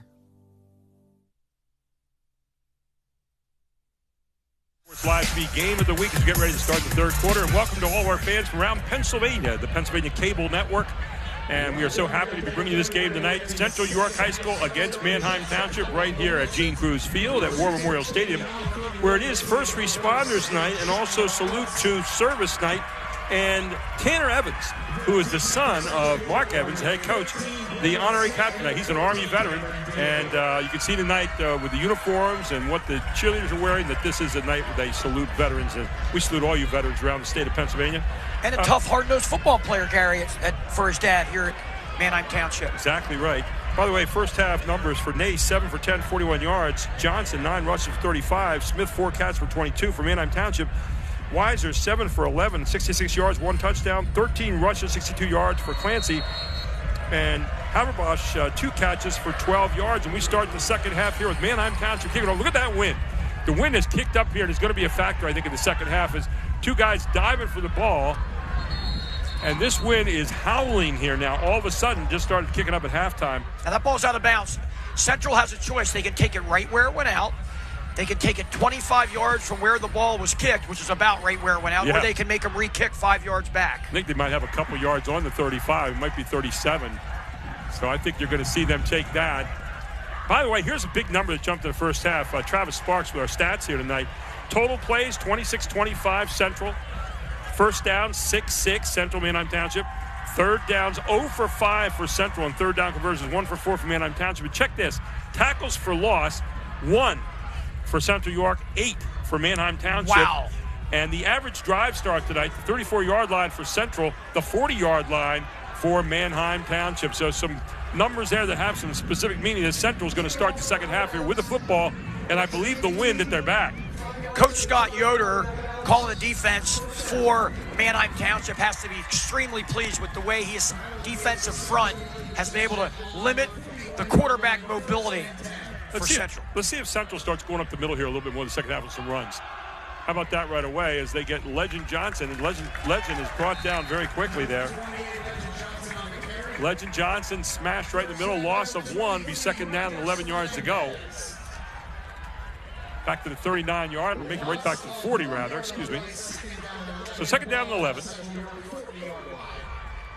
Travis Sparks, our statistician tonight. Thanks to Chad Edwards and Josh Edwards and our whole PCN and Invica High School Sports Live TV crew that are out here working tonight. It was a hot night coming in, but the breeze has become rather nice. Straight back goes Nace. Nace looking. Lets it go this time all the way downfield. He had Smith and overthrew him just a little bit, but Smith had the inside position, put it that way. Threw it a little bit behind him. What he ran here to the right was a post by the outside receiver and an out and up with like a wheel route by the inside guy, and they decided to go for the post and weren't able to get it. Kate, did you see anything other than that? I saw the wind take the ball. I think we got a 20-mile-an-hour wind blowing right at Brooklyn Nace's back. It helped the kick earlier, and it's not helping Brooklyn now. And it's really at the half where the wind changed here. There's your screen to Saxon Suchanek, and he drops the ball. So that is going to be fourth down coming up. And Matt Parker is going to get a chance to kick it out of there. Just a check down there after 4 guys go vertical, they just checked him down in the left flat, and he dropped the football. In college, we call that a cowboy screen. They bring a receiver just past the line of scrimmage, and they actually are supposed to get him behind the line of scrimmage. There's a little bit of room there, and you take the receivers downfield and go get the linebacker, go get the nickel. Here's Matt Parker now with the kick out of there, and big booming kick. Drives a man all the way back down. Penalty flag thrown on the sideline here. And what a great way of switching fields for Chapman. That's going to be a sideline warning, I think. I think the official on this side ran to somebody, but really nice catch on that punt return. And so you say, okay, you're not going to start on the 40-yard line this time. We're sending you all the way back down. And it'll be Manheim Township ball as Central unable to move it. And again, the theme the same. Manheim Township doing a great job defensively. Junior punt returner Maldonado made a really nice catch. Now's where the Central D's got to come up big. And if he can get a turnover, this series is a time to get it. Yeah, so far Central has not been able to do much offensively. And defensively, they've been okay, but a couple big plays have beaten them with the 57-yard pass play. And then, of course, a 23-yard burst by Declan Clancy. So 10:57 to go here in the third quarter. Manheim Township leads it. Both these teams 1-0 coming tonight. Both teams expected to be in the playoff hunt at the end of the season. Here's Clancy, big hole on the left side. Clancy bursts through. Clancy with the first down and more all the way out to the 29-yard line.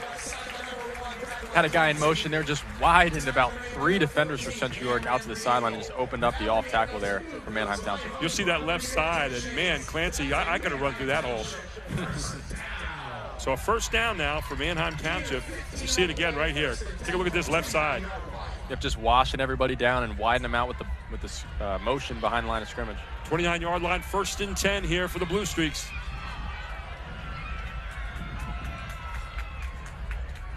And there's Clancy again. Clancy open up the middle.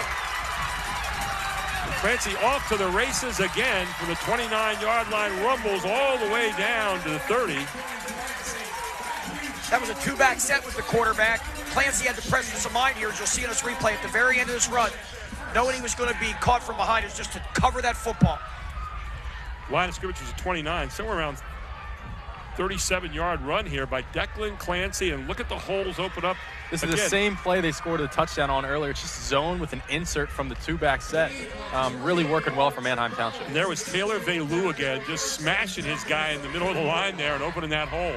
Even though Manheim does not have a tight end, they have a slot back who's acting like an H-back, acting as a tight end. Here's Manheim Township on the attack again into Central territory.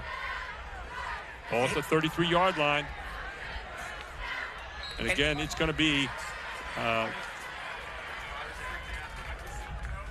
Manheim Township not for much there. So they'll get about 3 on the play. Make that 2. It'll be 2nd down and 8.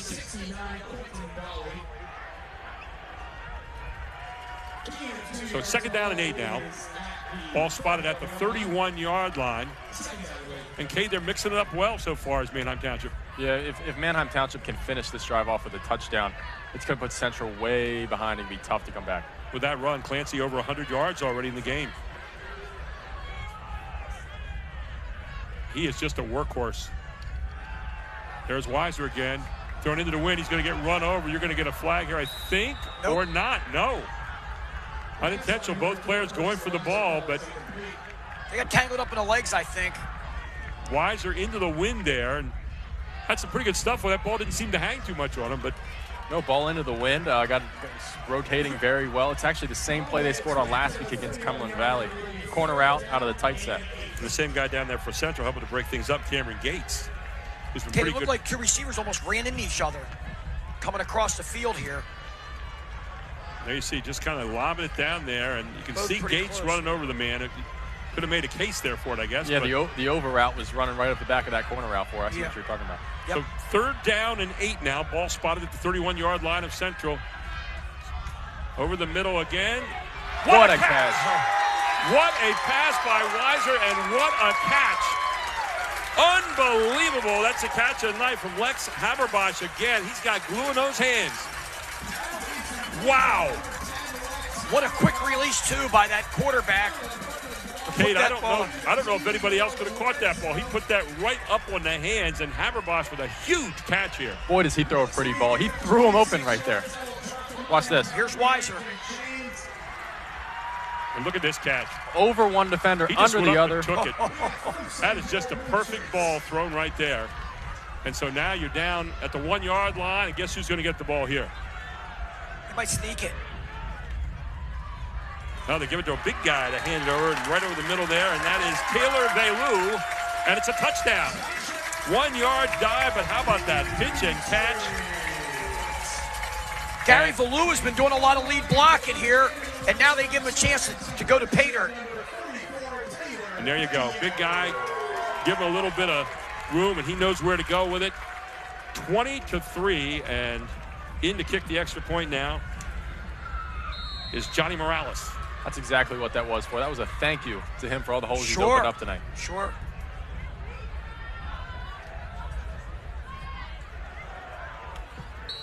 And the kick is up, and the kick is good. 21-3, 8:35 to go in the 3rd quarter. Manheim Township in control for the moment. You're watching it all on ABC 27 Sports and the Pennsylvania Game of the Week on PCN around the state of Pennsylvania. Back with more after this. Hi, this is John Timbalbo then and now.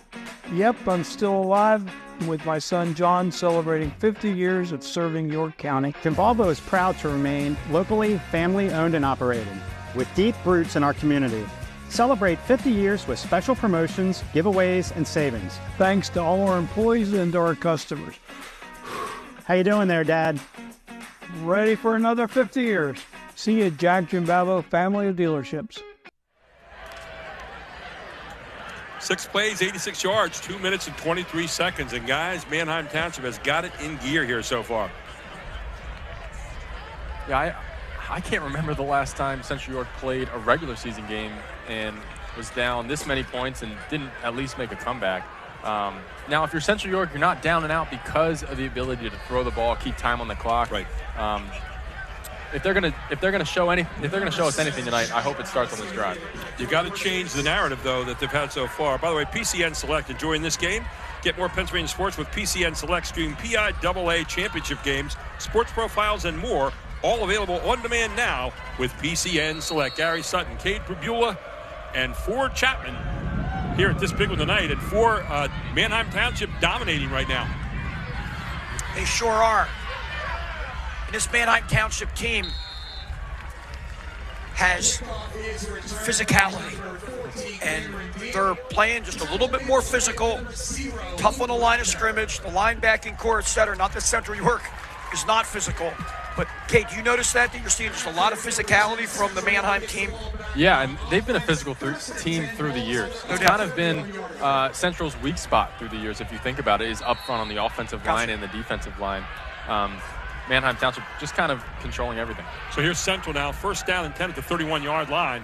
They got to get something going in a hurry here, and they hand off to Saxon Suchanek right there, who comes near side. Was that Suchanek? I have the number wrong. We'll wait and see. That was nice. Tyler Fry, key player to watch tonight. He's the fastest player on the team.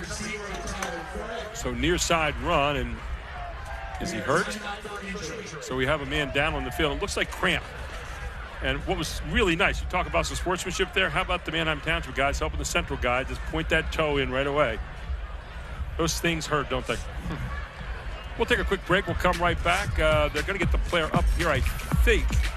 Let's take a break. We'll come right back. This is ABC 27.4.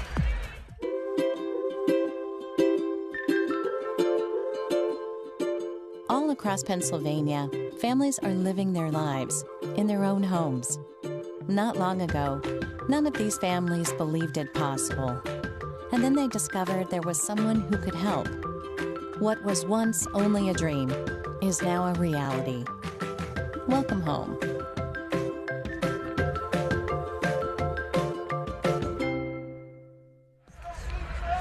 Might not have time. Welcome back, and player is up. That's Tyler Fry. And he was a guy we talked about in the game tonight. The quickest guy on the field for Central. Has not gotten the ball a lot so far in the game, Cade. Yeah, he hasn't. Little cramp there. It might be, the heat has been a factor here recently. So it'll be second down now. And he got a first down there. So Tyler Fry with the first down. So Central, a little positive action here. Down 21-3, 8:16 to go here in the third quarter. First down and 10, ball at the 40-yard line of Central. And right up the middle, and a good run, and maybe another first down here on that lunge forward. And that was Legend Johnson straight ahead. No quit in this Central team as of now. You can see it. Those kids are competitors, and they're here to battle. So they're going hurry up right now, getting up to the line. Nace barks him out. Inside handoff, and then Legend Johnson bouncing to the outside and down near the 41-yard line of Manheim Township. And all of a sudden, Central's discovered a running game here for Chapman. Yes, they have, and right now, the first play was a little wrinkle, a little flip jet sweep with motion, off of motion, and got the ball rolling. And now 3 plays later, they're across midfield and going no huddle. Yes. So here is Nace, Brooklyn Nace. Here comes Johnson again. A nice submarine tackle there for Manheim Township's Don Rodriguez. Rodriguez submarining on that tackle. He had 2 blistering hits last week against Cumberland Valley. He had a guy down for a good bit. One was flagged, and this is a great play by him, just coming up with no fear and making a play. Yep. We got another cramp. So another cramp down here on a hot night. And again, it's on a Central player here. I'm waiting to see who that is. Let's take a very quick break again. We'll come right back as we get the player hydrated and back up running. You're watching High School Sports Live TV on ABC 27.4 and around the state of Pennsylvania Cable Network. Everybody knows Hoffman has it. Did you know Hoffman has even more? There's the fully stocked Hoffman Ford Parts and Accessories Department, the Hoffman state-of-the-art collision facility, confidence in our ultra-modern service facility, peace of mind with master technicians, satisfaction with low prices. Do I really need to say it again? Hoffman has it. Only at Hoffman Ford, Colonial Park. Hoffman Ford, just what you're looking for. Hoffman has it. Big third down play coming up here at the 43-yard line. 3rd and 5 for Central. Formation into the boundary here to the short side of field to the right for some reason. Let's see what they're going to try to do. They're with the wind right now. Nace comes back, throws it back across on a little slant in, and not going to go. So now do you go for it here on 4th down? You kind of think that Jerry Janczek might do that? I definitely think he's going to. Although Matt Parker over on the sideline standing there waiting to maybe come in. on screens like this, accuracy or everything. You want to put it on them so they can catch it and really get their eyes on where their blocks are being made. It's a pretty tough play right there. They're throwing right into the wind. Yeah, those balls aren't easy to catch with the wind coming back to it. This wind is swirling here at the stadium right now. Similar formation. Long pass downfield and just a little bit overthrown. Good arm there from Nace. And the ball will go over on downs to Manheim Township. So 6:54 to go, and the fans here are loving it tonight here at Gene Cruz Field at War Memorial Stadium. Kate, they decided just there, you see the replay, tried to go for a home run on 4th and 5. Quarterback got decked too. He had a step, he did get decked, and I just think the wind took that one. Yeah. You got about a 20 to 22 mile an hour wind at times. You can see that flag blowing pretty strong. Do you like throwing into the wind more, or do you like throwing with the wind more? Depends on the throw. Yeah. On that post that Carson Weiser threw earlier, I love throwing into the wind. He can get that ball up and down. But on the short throws, it's nice throwing with it. Speaking of Weiser, he's back again. Manheim Township with the football. Pretty good starting position here at the 40. That's been kind of where they've started most of the game. And they give it to this guy, Declan Clancy, who continues to pile up yards. He's over 100 yards in the game so far. If you're Manheim, you're thinking true clock and hold on to the football. If you can grind out a first down or two, even if you don't score and you can punt and keep Central back in their own territory and make them go 40, 50, 60, 70, 80 yards, that's what you want. Coming up at the end of the game, we'll have our Capital Blue Cross post-game report. We'll have our Hoffman Ford player of the game. That's a lot of people still in play there. And our AT&T play of the game, which I think we already know what the play of the game might be. Here's the handoff again. There's Clancy. He's just bursting through the middle, and he's still moving. Another first down as Clancy continues to pile them up here into Central territory inside the 45-yard line down near the 43. What a tough, hard-nosed football player. Number 1, Declan Clancy. So 6 minutes to go and counting down. Again, the clock is the friend of Manheim Township right now. So first down, 10, ball at the 43-yard line of Central, and so far Central has not had an answer for this Manheim Township Blue Streak team. Who else? Clancy. The 20. Clancy down inside the 15-yard line, and he just continues to run. About a 28-yard pickup there for Declan Clancy. And Saxon Suchanek down again on the near sideline. He had a cramp before. So we're going to have a stoppage. We're going to take time out here. We'll come right back as cramps seem to be piling up here. Look at Clancy, though. If you want to get a little appreciation for one of the better runners you're going to see anywhere in Pennsylvania, here he is. And he knows where he's headed. Declan Clancy having a night to remember here. And it's all happening on the High School Sports TV live game of the week and around Pennsylvania here at PCN. Back after this. A senior moment isn't forgetting or misplacing something. It's something good. The little joys that only come with time.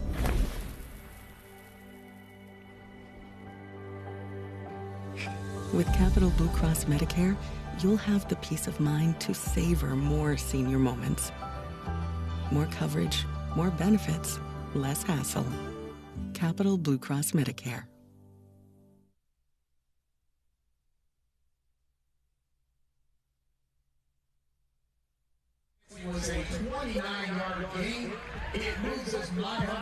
PCN game of the week continues tomorrow night. Coverage of the Manheim Central versus Ephrata football game. That will be on cable or stream with PCN Select tomorrow night live at 7 p.m. I'm also going to be doing a volleyball game with Jackie Warner, State College at Cumberland Valley. That'll be Tuesday night at 7 o'clock on PCN. Looking forward to a live volleyball game. And of course, girls volleyball around the state of Pennsylvania, alive and well. Saw some of those players in the Olympics this year. So again, dancing into the end zone, and he just continues to be impressive as Declan Clancy. Flag is down, though. I'm not sure if it's after the play. It may be an unsportsmanlike personal foul after the touchdown. After the touchdown, we'll wait and see. Potentially. And I saw some hands go together there very quickly from Manheim Township. We'll wait and see what the call is. Dead ball, yeah. So it's after the touchdown, so 6 more on the board now for Manheim Township. On the sprint by Clancy again.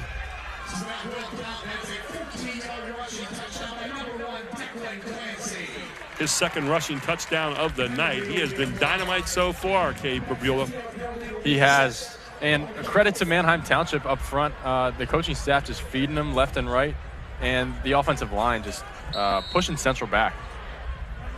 Yeah, they have dominated here tonight. They really have. And Manheim Township may have reloaded this year. They had 6 plays, 86 yards, 2 minutes and 23 seconds, and the kick is up and good. 28-3 here. Manheim Township in control. 5:26 to go in the third quarter. Back with more on High School Sports Live TV. Hi, this is Johnson Balbo then and now. Yep, I'm still alive with my son John celebrating 50 years of serving York County. Timbalvo is proud to remain locally family-owned and operated, with deep roots in our community. Celebrate 50 years with special promotions, giveaways, and savings. Thanks to all our employees and our customers. How you doing there, Dad? Ready for another 50 years. See you at Jack Jimbabo Family of Dealerships. And welcome back here at Gene Cruz Field at War Memorial Stadium, where a happy crowd is on hand tonight. Big crowd. And not so much on the far side where Central is, but on this side where Manheim Township is. They are hooting and hollering here tonight for Chapman, 28-3. And their team is playing a literally almost flawless game. Well, we look back to the game we did last year. Right here, home field advantage for the #1 seed, Manheim Township. Blue Streaks against the Harrisburg Cougars. They were dominating the football game till the middle of the third quarter, and Harrisburg, down by like 3 scores, came roaring back and forced OT. And then once we got to overtime, both teams battling. Harrisburg pulled it out after Manheim scored, but it got called back because the receiver caught the ball after going out of bounds in the end zone. And Harrisburg gets the win. Manheim was obviously devastated because they played a heck of a football game, had a fabulous season. A lot of those kids are gone, but the ones that are back and they remember. Newcomers, they remember. They remember, yeah, and they're playing like they remember tonight. Sure they are are really, really doing well, especially early in the season here. Not a ton of mistakes as Morales kicks it off again. Going to be taken by Central's Cameron Deal, and Cameron Deal fighting for some yards here. He says, I'm not ready to quit yet. Nobody else is either, and they're down to the 45-yard line right away of Manheim Township. I think a little detail back from that first half when the punter for Central had to go off the field because of his knee pad. Yep.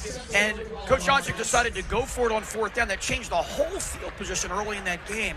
And Manheim got the ball out somewhere around the 40 instead of having the ball around their own 10, 15, 5-yard line. So, Cade, from what you've seen so far, what is Central going to do here? What if you're the quarterback? What are you asking Coach to do right here in this situation?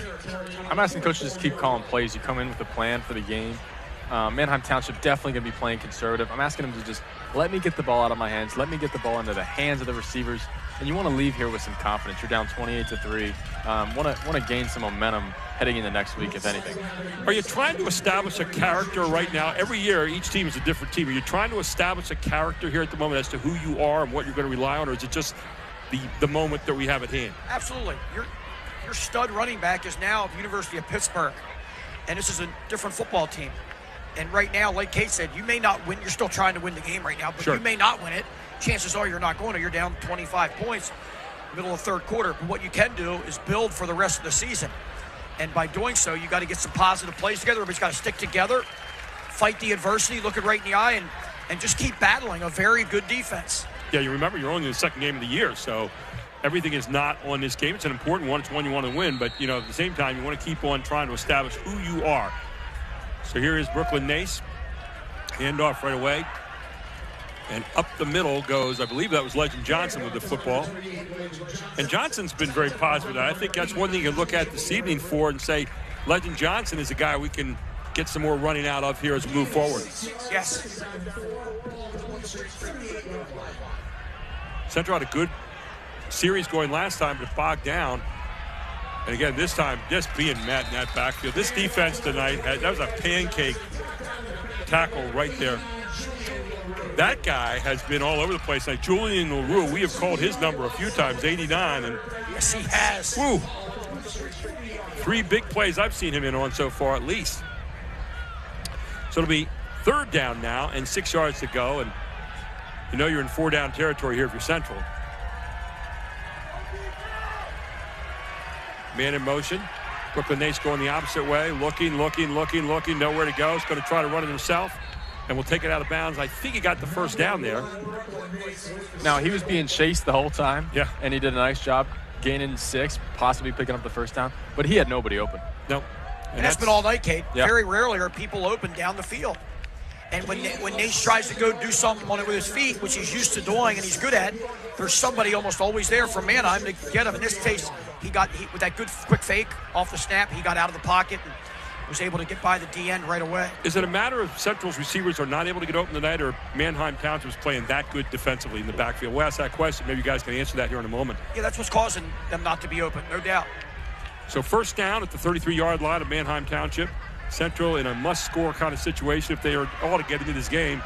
Brooklyn Nace looks a little bit hesitant there and gets buried at the 35-yard line, a loss of at least 1 on the play. It'll make it 2nd down and 11. I brought it up earlier. Scott Yoder's front defensive group, the defensive coordinators, that D-line coach is doing a great job in practice of having them rushing lanes. Know your lanes and don't allow that quarterback to get any angles that are going to get him upfield. Brooklyn Nace again, little screenplay over the middle. And again, down near 1st down yardage.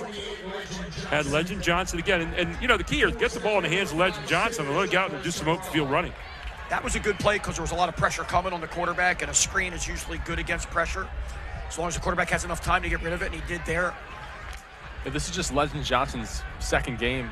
He's a sophomore for Central. Wow. So Central's still figuring out who they have in Legend Johnson. The other guy, Tyler Fry, would not see much of it all tonight. We saw him go out earlier with a cramp. Quick pass there. And caught there by Saxon Suchanik. How about that hit? Tell you what. It's the 2nd one of the night. And Saxon Suchanik is 6'4". The receivers for Central are very, very big. 6'4", 6'3". Donovan Rodriguez on the hit. Central's doing what we talked about. Yep. Right now. Working the ball down the field. Textbook tackle. He, like I said earlier, he lit a few guys up last week. It was dangerous. So 4th down and 1. And right here, if you're Manheim Township, you're trying to make a statement against Central. They line it up. Who's getting this one? It's going to be offsides. Or it's our illegal procedure, rather. When you put in a Wildcat set, that's the #1 concern. You have to have the rhythm and hope nobody on a short yardage situation jumps off sides. Because, you know, illegal procedure, now you got 6 yards. And there again, is that not as many practices as you normally have this time of year, and maybe you haven't paid as much attention to that so far? Without a doubt. Yeah, I mean, you think about this week, they're playing on a Thursday night. And really only had 2 full practices. Right. Bring up what you were saying, Kate, earlier about. Well, yesterday it was a lot of heat in the air, and Central York actually practiced at 5 a.m. in the morning. Manheim Township practiced at 7 p.m. at night. Wow. 2 different ways of going about it. So here's Brooklyn Nace again. He has some room to run. He can get it with his feet. He's going to get it with his feet here. He steps out of bounds after getting the 1st down. So the best plays for them so far have been nobody to throw to. What we just saw there, this for the 2nd time in this drive, was what, Gary, you and I did a couple Central York games last year. Nace was doing that with his feet all game against Dallastown. And that was the game, the Dallastown game, where Coach Johnczek was getting a little frustrated because Dallastown made a comeback, and he said, that's it. We're putting our star running back at Wildcat, and we're going the whole way down the field in Wildcat, and they did. Yeah, Julian Goff was just marching down the field there behind that big front line. So penalty here against Manheim Township, moves the ball a little further down the field. This is what I expected from Nace throughout the game. It's not necessarily his fault. Right. And again, that keeps the defense honest as well. You know, you have a quarterback there that can scamper very quickly. He's truly their best threat as a runner. Yeah. I think he was the 2nd leading runner last week for Central. And again, trying to figure out who you have is part of what they're doing. Here he goes again.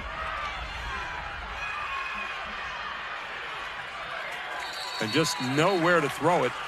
And you're going to get, is that a penalty flag thrown? No. Just a marker. He made contact. He didn't try to throw him to the ground toward your momentum, sort of taking you down to the ground. I just saw the official throw something there. Must have been the marker. So anyway, it'll be second down coming up here. Yeah, he just threw his beat bag. Just great coverage by Manheim Township there. Nace looked to the boundary. He had some type of wheel route, fake bubble wheel route, and then he came out. And that was probably a 7-second play, and not one Central player was able to get open on the scramble drill. How about that Charlie Hill, who caught a touchdown pass, and he also played some pretty good defense back there for this Blue Streaks team. No doubt. First down and 10 at the 17-yard line. Nace looking, and just covered well again. You get an idea how well they're covered right there on that pass, because he had a man, and he had to really thread the needle to get it there. He did, even if it was caught. What is it, a gain of 2? Yeah, he's not going to get it. Yeah. And they've tried that several times. They had success on that play going the other way earlier in the game, to the left as well. You take a look at this. Watch how well he's going. Look at that defense. Everybody talking, pointing back there, and then watch this. If he catches it, he's done. Yeah, I know Brooklyn. He's calm, cool, and collected. He's got to be frustrated tonight. It's a great kid. Screen, draw. Oh, there he goes. And there's Legend Johnson. Great tackle. Legend Johnson kind of slowed down there. It looked like he wasn't making a decision to go south. But how about the play? How about the play from, if we see this replay coming all the way from the defensive backfield? Watch this read here by number 10 on defense. You're talking here about Lex Haberbosch, who has the catch of the night so far. He can play defense, too. Take a look at this. Chases that down. Fourth down at the 15-yard line. Fourth down and 7. Here you go. You're looking. In the end zone, you got him in, and inside the 5. And it's incomplete. It's Saxon Suchanek open inside the 5 and could not hang on. And so the ball, again, goes over to Manheim Township. And again, mission accomplished defensively for the Blue Streaks. Yeah, but it looked like it had been slightly overthrown. I just see this replay. It's just a mesh concept with a spot route. It's hard to miss 6'4" Saxon Suchanek. It's hard to miss him high, but he does. Take a look right here. Looking. He's got him in the middle. And there he is. Just for a second. A little bit high. Suchanek went up hard to get it. Couldn't have it. No way he could have caught that. No. Tough to bring it down. And he's a guy who can get up in the air in a hurry. That was a good read. That was the only guy he had open. They covered the mesh well, but the spot route was open. It would have picked up the first down and possibly could have been a touchdown. So if you're Manheim Township, a steady dose of Declan Clancy now? Without a doubt. We're getting a steady dose all game. And there he goes again, and he just keeps on coming. Another first down for Clancy as he continues to pile them up. Gary, I'll tell you who may have been able to have a chance to catch that last fourth down incompletion. If number 17 from the Philadelphia Eagles before Cade was born, Harold Carmichael. Yeah. What was he, about 6'8"? Oh, he's huge.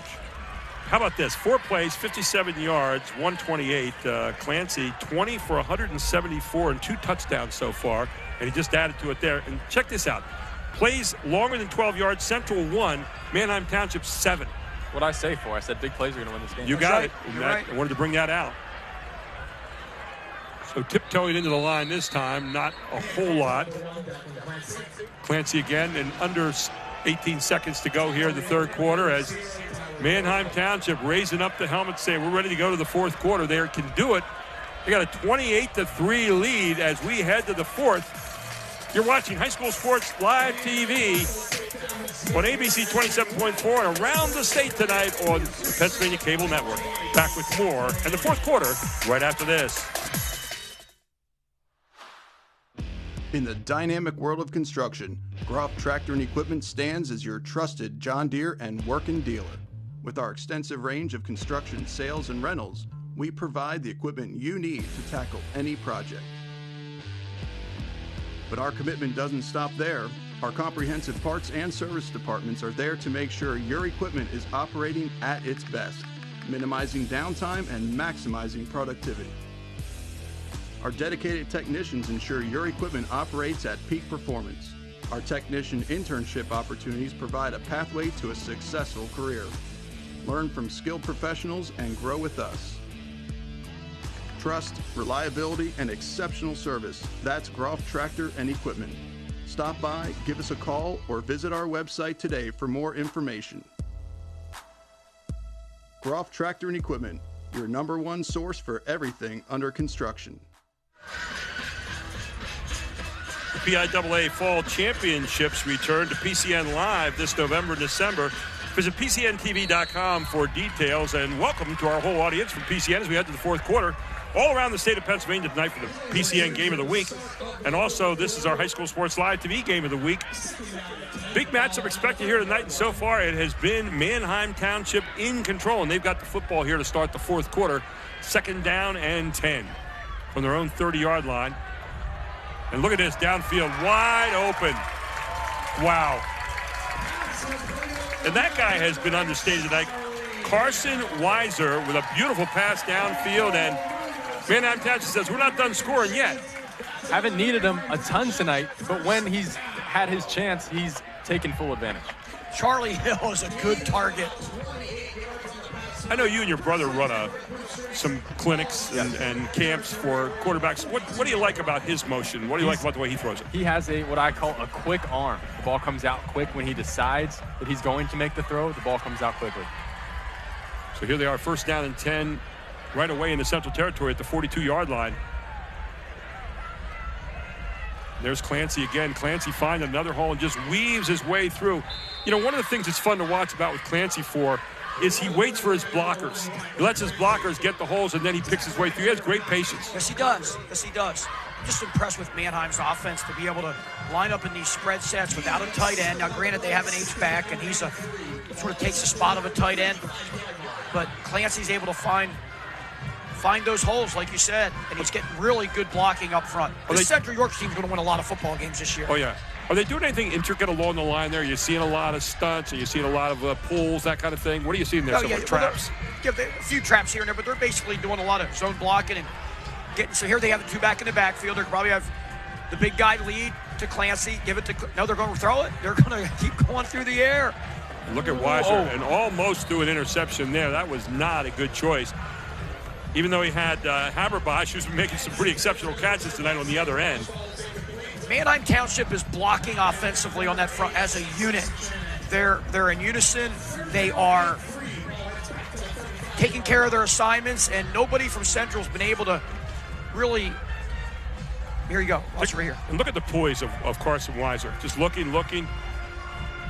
He's just trying to make a play there. I talked to him this summer. He's got 10 games and then the playoffs to make his impact, and he really wants to play at the next level. Just trying to make a highlight there, but got to understand the situation and be smart with the ball. Yeah, absolutely.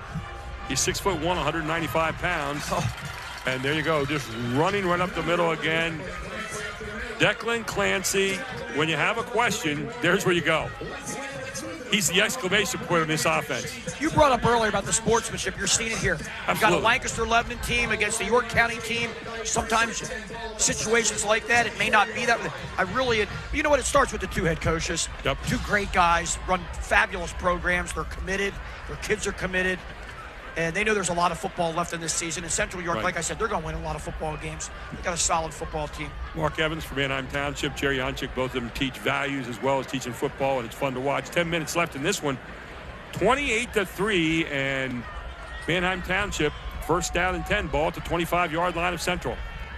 It's a proud Central football team, but they're getting tested here tonight by the Blue Streaks. And the little pitch out there and another run close to the 1st down yardage. Penalty coming back. How many times has Clancy been hit behind the line of scrimmage or near the line of scrimmage and yet just breaks tackles? His center of gravity is so low to the ground. Right. I would not want to try to tackle him. You have to be flexible. You have to get so low. Clancy now over 200 yards. It'd be fun to see how many carries he has tonight. I know Travis Sparks, our statistician, checking that out. But he is a workhorse for this team and just has an outstanding runner. There you see Central sidelines. Defensive coordinator Scott Yoder down on the near sidelines looked right at the head coach and wound his hands like run the clock, like chew clock. Coach Yoder used to coach with Jim Cantafio at Conestoga Valley. and had a great run there and has been a really great long-time assistant here at Manheim Township. But those defensive coaches, they want that clock moving when that offense has the ball. 34-yard line, clock is rolling right now. Manheim Township with the football. They're just going to let the play clock run down, but one of the linemen picked his hand up as an offensive lineman. Once you put it down, you can't pick it up. Don't forget, after the game, it'll be our Capital Blue Cross post-game report. And we'll have our Hoffman Ford player of the game and our AT&T play of the game all straight ahead here as we are getting to the end of this one here in Neffsville, Pennsylvania. I want to thank all of you around Pennsylvania who watched this tonight. Welcome to District 3 football. But we're looking forward to seeing all kinds of football in Pennsylvania throughout the course of the season. This state has some great football players and a lot of wonderful programs for you. You found that out. You won a state championship or two, and you know what that's like. As a matter of fact, we won a state title at Central Dauphin in 2011. We beat Manheim Township the first game at home in overtime, coached by Coach Melnick, who then left to go to coach in high school in Pittsburgh. And who took his spot when Coach Melnick left? Right here. Mark Evans came from Elko, and man, has he done a fabulous job. Won his 100th game this past season late here at Manheim Township. So Manheim Township has clicked on everything tonight. They're going to have a happy rest of the week practicing. Here's a trivia question for you. Where did Coach Evans play college football? I want to say Miami. Yeah, there it is. Did you know that too, Kate? I did know. The U. Yeah, the U. And that was when they were in their prime, right? Oh, yeah. You didn't think a basketball guy would be able to pull that out of his hat, did you? I knew it. Gary, you've been around football for a long time. Here's a little handoff here on the inside again. Clancy around the corner. Clancy on the run. Yanked down from behind finally, but big gain gets it down inside the 30.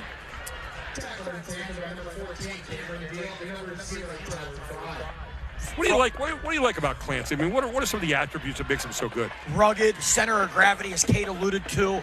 You'll see it right here. It's just tough to bring down, and he's just a football player. What I mean by that, he has an instinct and a sense for what to do. There's a little delay handoff. Knows where to cut it outside. How about 24 rushes for 208 yards tonight so far? And they're taking him out of the game. That probably is his last carry. Don't want to take any chances of getting him hurt. A lot of football left this season. Well, I have a feeling I know who the Hoffman Ford player of the game just might be tonight. It might not be the most well-kept secret around. There's Weiser dancing around. Now Weiser on the run himself. And Weiser's going to finally be pushed out of bounds. Tell you what, if you're Coach Mark Evans, you're saying we're in a big game tonight, and you say, what's the grade on Weiser? Start checking things off for him. What do you got? I thought he played an outstanding game tonight. Like I said earlier, he took advantage of all the opportunities that were presented to him. The ball spins. It's a pretty ball. He gets it out quickly, and he's made good decisions. He's done exactly what he's needed to. I'm sure as the season goes on and they play some tougher games, maybe in the playoffs, they'll need him a little bit more, but did what he had to do tonight. Good. And now you're going to show off the leg of your kicker as number 7 gets all ready to do it again, Johnny Morales. He's kicked from 37 yards out. And, hey, when it's going right, it's going almost right. Just a little left that time of the post. But I tell you what, he had plenty of leg on that, didn't he? 7:21 to go in this one, 28-3. Manheim Township leads it. And they'll kick it off to Central. And Central, you know, this is one of those tough times of the game here for Chapman. You've been in these moments. You've been on the other side of them a lot more often. But, you know, you're 28-3. And what do you say to your kids right now? If you're Central, yep, just keep plugging away, guys. Yeah. Keep battling. We got a ton of football left. It's only week 2. With playoffs now, you never know how long your season's going to be. And this Central York program has been so successful under Coach Jonchek. So you want to see if we can get something going here and carry a little bit of positive momentum into the week, the rest of the week practice-wise. Here's a nice one to Smith. Receiver screen. And, you know, Cumberland Valley's current coach, Coach Oswald, really got that program rolling at Central York. But who got it before that was Brad Livingston. Brad Livingston. Yep. Great guy and got Central really on the map. Here's Nace again looking. Throws it in the middle, has his man open. 9-yard gain there for Central. Coach Johnson has a lot of energy, Gary, right? And the program, they have an all-season program. They work super hard. There's Malachi Ramnath catching that 6'4" receiver. So 6:46 to go, and he's trying to get a little bit of positive momentum right here. Straight back, looking, being pushed out of the pocket again. Stepping up, throwing deep, has his man down there, Smith, and can't quite catch up to it. But again, credit that defense. They kept Nace having to hop out of there. Yeah, Nace with some solid pocket movement here. Throws a pretty nice ball. Yeah. Would want my receiver. Nace is probably a little frustrated. I know these two are friends, but he's probably wishing his boy Brendan came up with this one. One more step there, maybe had that from Smith, but tonight they're not going. Maybe another night they will. Look at that. One step away from making that a perfect pass, probably a touchdown. So it'll be third down now and 1 yard to go. And handoff in the middle. And right down the middle goes Legend Johnson. He's been a positive point in this game tonight for Central. You saw the quick feet. Made a guy miss and got upfield. Got a lot of promise. And he gets down nice and low and runs, but he's got some really long strides, doesn't he? Yeah, he does. He's got the height, and he's got the speed. I'm sure as he continues to grow and has a few more off seasons, he'll put on weight, and he'll be a real problem. Only a sophomore, as you said, so experience-wise, he doesn't have a lot of games under his belt yet, but only the positive to look forward to with Legend Johnson, who's down on the field right now. Yeah, didn't need him a ton last week, but they're using him a lot tonight, and I think they've really found a guy in Legend Johnson. We'll take a very quick break while they attend to Johnson. You're watching High School Sports Live TV on ABC 27.4 and around the state on PCN, the Pennsylvania Cable Network. So a while back, I thought to myself, I'm never going to own a home. I'm going to have to rent forever. I didn't have money for a down payment. I had no credit history, and I just got out of a divorce. But PHFA showed me that home ownership is possible. They offer me a low-interest mortgage and a way to manage the closing cost. To me, this is more than just my home. It's a huge accomplishment and a new chapter in my life, thanks to PHFA.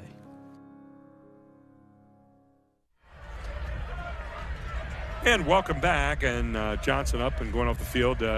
Got some schedules coming up, and I'll tell you what, stay tuned, by the way, for the Capital Blue Cross post-game report, but take a look at the schedule here, what's coming up here for Central and Manheim Township. We'll get that right after this play. So there's Nace again, straight back, everybody coming.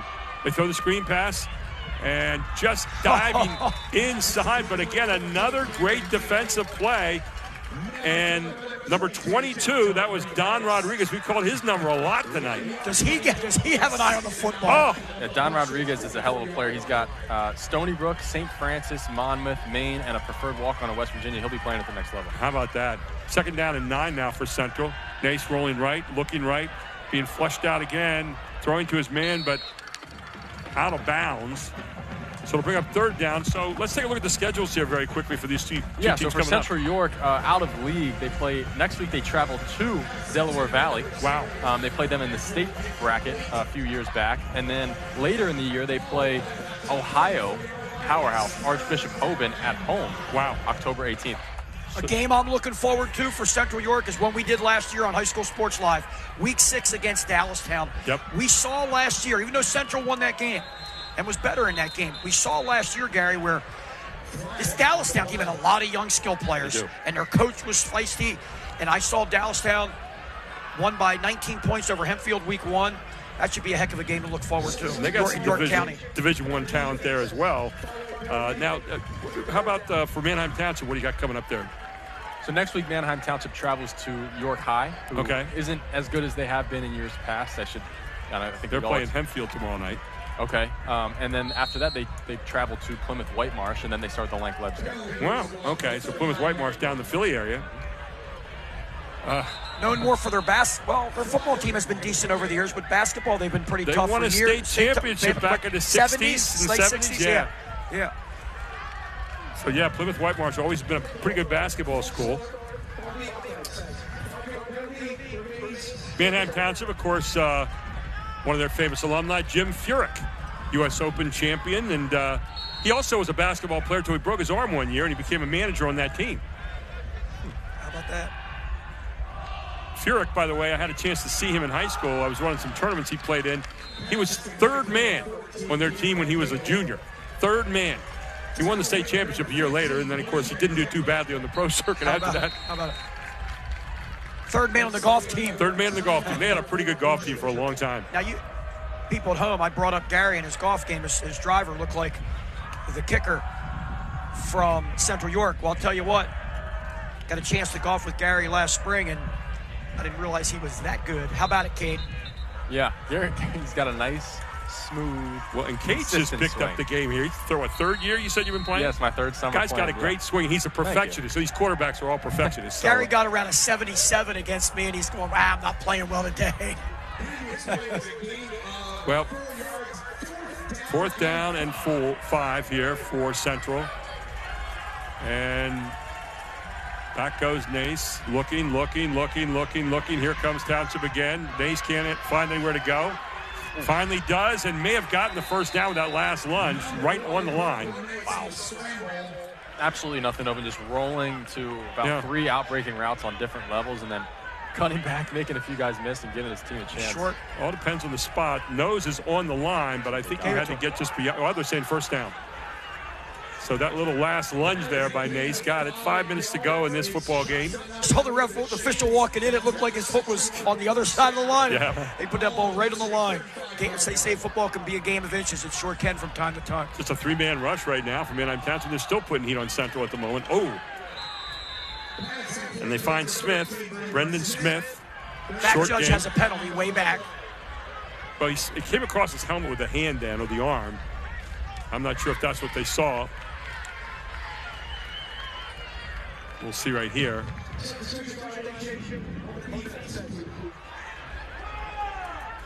So Central with the football here. Ball at the 35-yard line. Manheim only has 10 guys in the field. And now down to the 26-yard line it goes after the gain. Still 10 on the field. So they had 12, and now they're being too safe. They only have 10.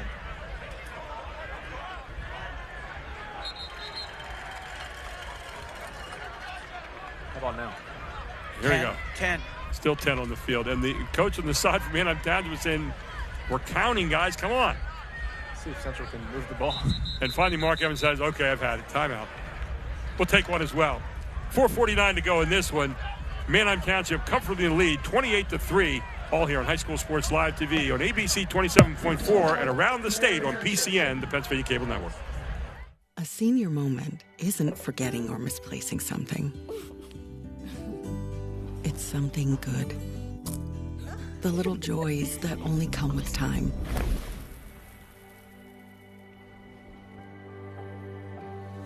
With Capital Blue Cross Medicare, you'll have the peace of mind to savor more senior moments. More coverage, more benefits, less hassle. Capital Blue Cross Medicare. Advanced Hoops is having a preseason basketball training program featuring competition in 5-versus-5 classes where players learn 3-on-3, 2-on-2, and 1-on-1 concepts, shooting with Charlie Fordney, post-training with Big Duke, and speed and agility with Archie. Go to advancedhoops.com to sign up today. It starts September 15th. That's advancedhoops.com. How often do you see first and 1 from the middle of the field? First and 1 from the 24. Yeah. And there's the handoff inside, and it's going to be a first down for Central. And another flag goes in. So this is the other running back that Central York likes, Cameron Deal, the senior. So Cameron Deal getting his first carry of the night for Central. He wears number 14. He's a senior, 6 foot, 185 pounds. So Central with the carry for the first down. Yeah, they like to keep him fresh as he does a lot on the defensive end. Oh, face mask. So face mask against defense will move the ball forward. Halfway to the goal line. Puts it inside the 20, down at the 19-yard line.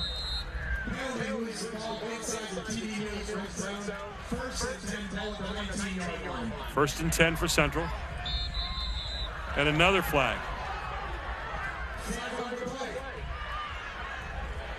You get some new uniforms in the game. Is that what's caused this right now, or just a little choppy? Look at all these players in uniform from Manheim Township. Yeah. There has to be around 70 70 guys. Well, I pulled their roster down. It was 4 pages of names off Max Preps, and I can see it now. All 4 pages are standing right in front of us there. I'm not sure if they dress all sophomores or as well, sophomores and juniors or not, but there are a lot of numbers in this program. That's a positive, right? Central has a good crew as well. Yeah, Central with their traveling group tonight, and but yeah, that's I haven't seen as many meetings right here since probably the United Nations started getting together. So I've had a lot of meetings down here in the field tonight among the officiating crew, and they're just making sure they get it right. Notice, Cade, when I mentioned Gary's golf game, he never said one word. Just remain quiet. He knows what he has to do. That nice, consistent swing. He's on the green in regulation, 1 or 2 putts. I'll tell you what, he's got a great driver off the deck. Par 5s, he whips that thing out. Oh, yeah. So smooth. You guys are looking to get paid extra tonight. Anyway, 28-3 right now. He's back to football, 4:31 to go. And I'm not, explain to the coaches what's going on right now. First down and 5. Ball at the 14-yard line of Manheim Township. Central trying to get a touchdown tonight. They have not scored, kind of unbelievably this evening. Have not scored yet. They put 47 up on the board last week against Central Dauphin. Tonight, not a touchdown. Been a tough night. Here's that handoff again. Number 14 trying to beat his way to the corner and may do it. Get into the end zone. And it is a touchdown on a run by Cameron Deal, I think. Cameron Deal rounds the outside for a 5-yard touchdown. Good effort. And Central finally in there.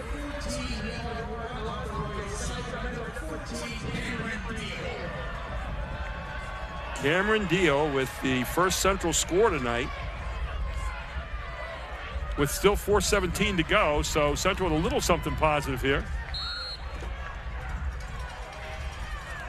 As into the game will come Matthew Parker for the extra point effort. These are fun to watch to see how far over they go. And Parker up, and Parker good. 4:17 to go in this one, 28-10, Manheim Township with the lead. You're watching it all on High School Sports Live TV.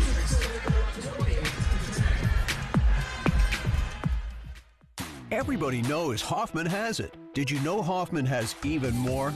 There's the fully stocked Hoffman Ford Parts and Accessories Department, the Hoffman state-of-the-art collision facility, confidence in our ultra-modern service facility, peace of mind with master technicians, satisfaction with low prices. Do I really need to say it again? Hoffman has it. Only at Hoffman Ford, Colonial Park. Hoffman Ford, just what you're looking for. Hoffman has it. 4:17 to go in this one. 11 plays, 80 yards, 3 minutes and 4 seconds. 14-yard touchdown run by number 14, Cameron Deal. And Central on the board finally here with 4:17 to go in the game, but still pretty much in control with an 18-point lead and 4:17 to go is Manheim Township. And Manheim has the hands team on, looking for an onside kick. You're going to get it. Once the official delivers the football to the kicker. So Parker, who is a kicking specialist here for this team. Parker was also a former basketball player on the Central York basketball team, not this past season, but the year before, was like 6-man, outstanding player. How about this? He was once committed to West Virginia, and then he flipped to Penn State, who they're both obviously facing off today. Wow. Speaking of West Virginia, they got a pretty good York High player playing down there on Saturday night against your brother's team. That's right. Jaheim White from York High will be starting at running back for West Virginia, and running back Nick Singleton from Governor Mifflin at Penn State. We saw Jaheim White put on a show 2 years ago at Central with over 200 yards in a route that Central had over York High. And now you see 3 guys cover up the football, and the Good Hands team has the ball. And now you're just looking to get about 3 or 4 first downs, right?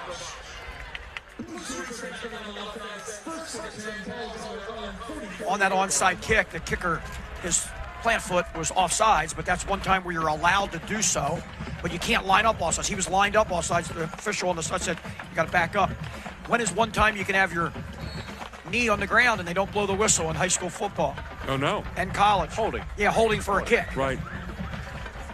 Yeah, I had a coach in middle school tell me we were holding, we had a kicker, and he told me, you can't put your knee on the ground or you'll be down. I'm like, Coach, I think you're wrong. I think I can have my knee on the ground. We got in an argument, and he came back the next day and said, you're right. So, here's Manheim Township now. I think Weiser's still in there.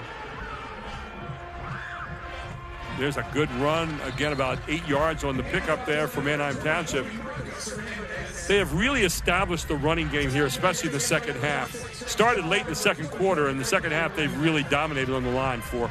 That was Marcos Fernandez on the carry, a backup running back. Yes, they have, Gary.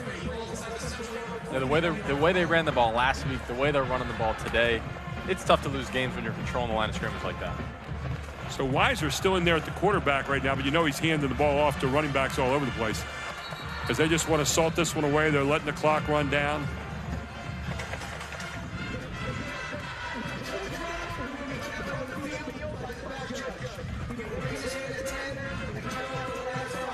So the play clock is being kept on the field right now by the back judge. And it'll be 2nd down and 3 for the Blue Streaks from the 49-yard line of Central.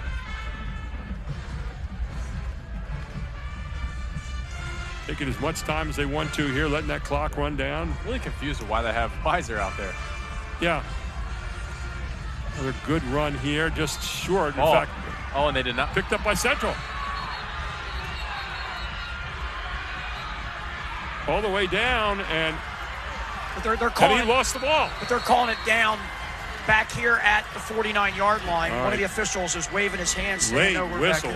Late whistle. My goodness. A little indecisiveness there. And I'll tell you what, the player for Central is probably glad they're calling it down because he had lost the ball going into the end zone there.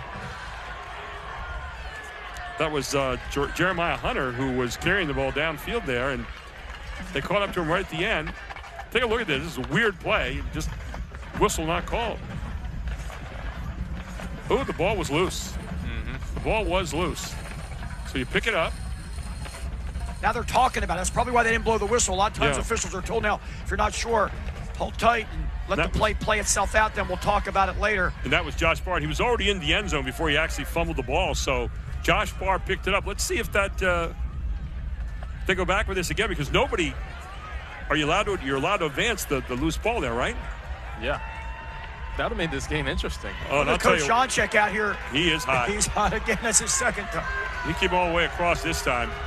Well, he happens to be right on this one. For our replay, the ball was out. It was a touchdown. Yes, it was. Yes, it was. He is right. It was a touchdown. I mean, he returned it. He lost it in the end zone after he got in there. Let's take a look at it and see if we're running that whole thing. So watch. Here we go.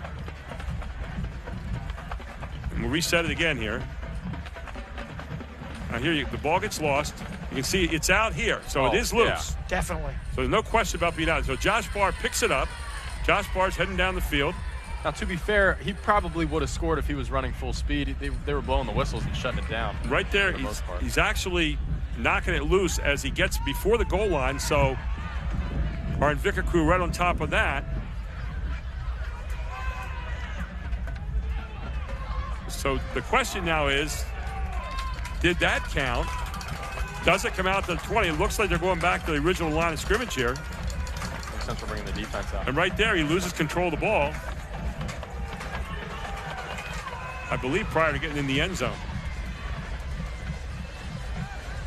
And there it is, one more time. Take a look.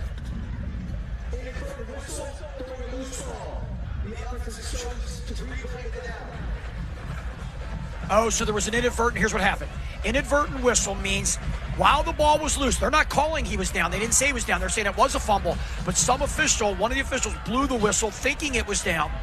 As soon as an inadvertent whistle happens like that, then it's up to the team to determine, do we want to play the down over again? Yeah. Or do you want to stop it right where the whistle was blown? Wow. Wow, this is...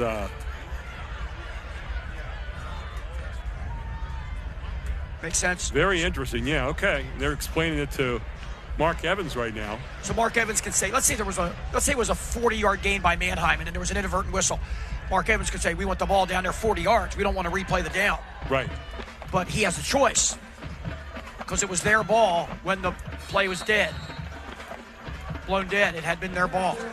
Amazing call here. So back to Manheim Township, and it's all just second down. And there goes Clancy again. He's still in there. And Clancy with the first down. Hope nobody gets hurt here in these last few minutes for either team. Yeah, up 18 with 3 minutes left, and they have Clancy in. Is it just that it's early in the season and they're, playing these guys to get them some experience, a little more gelling, or? Well, when you're a head coach and you're up 28-10, and all of a sudden the ball's in the end zone almost for the other team, you're like, wait a second, let's not get too slow down a little bit, Slow it down. So I'm sure that's what he's thinking. Declan Clancy continues to pile up the numbers here, and we'll try to get to the official numbers by the end of the game. He's over 200. This last 4 minutes has seemed like an eternity, hasn't it? Inside handoff. So Clancy with yet another carry. Central still has 3 timeouts left. Not sure if they're going to use them here. Being down by 18 points. Not sure what you'd use them for right now, but there's 0 coming off the field. That's Luke Wagner. And you just saw him come off, and there's a story there. There's a different 0 each game, and it depends on if you haven't missed a practice all year, if you've been to every weight training session. And so Coach Evans rewards people with 0. Tonight it was Luke Wagner for the Manheim Township Blue Streaks. Well-deserved. Ball at the 39-yard line, second down, 7. There he is again, banging his way down inside the 35, near the 34, Declan Clancy, who continues to pile up the yards and the possessions. And he's still running hard. And still running hard, Running hard like it's 28-28. And Kate alluded to earlier that once a season, that they come out in these special military garb uniforms, and on the back, as you've seen all game, 3 different names: commitment, courage, and honor. Yeah, well, they've held true to all of them tonight here as far as the football field, but again, they're honoring veterans tonight too. We honor all around Pennsylvania all of our great veterans, and thank you to people who've served our country and our state. Including Coach Mark Evans' son, Tanner Evans. He was the honorary captain tonight, yes. And again, just moving forward now, minute 20 left, getting down to the final moments of this one. Don't forget, coming up after, where we have our Capital Blue Cross post-game report with our Hoffman Ford player of the game and our AT&T play of the game.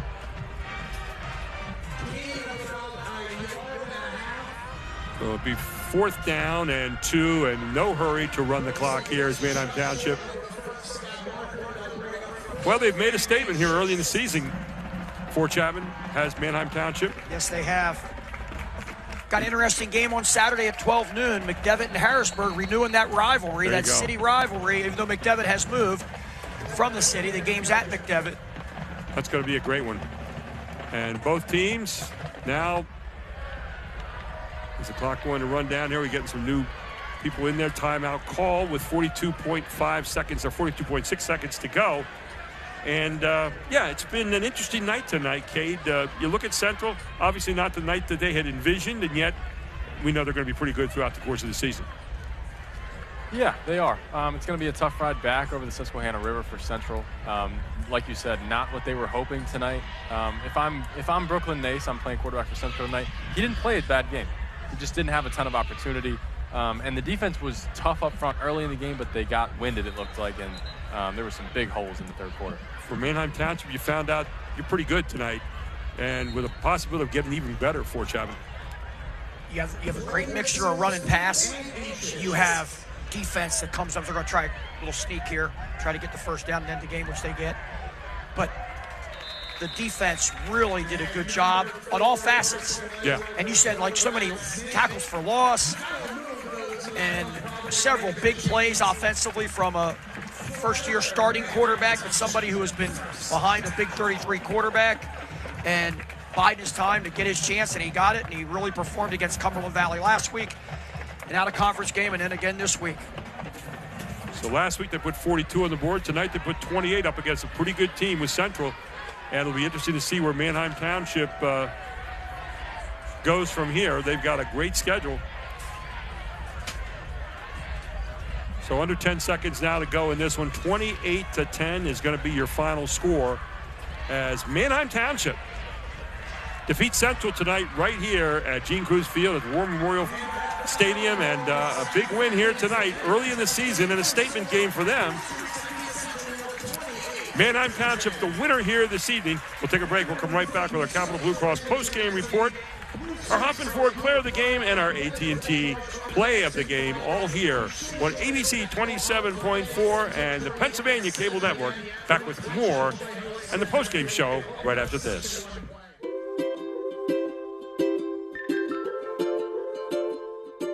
All across Pennsylvania, families are living their lives in their own homes. Not long ago, none of these families believed it possible. And then they discovered there was someone who could help. What was once only a dream is now a reality. Welcome home.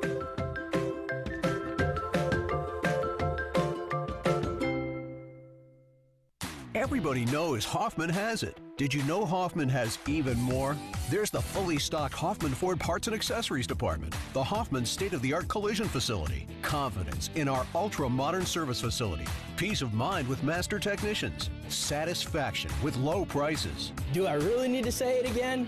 Hoffman has it. Only at Hoffman Ford, Colonial Park. Hoffman Ford, just what you're looking for. Hoffman has it. A senior moment isn't forgetting or misplacing something. It's something good. The little joys that only come with time.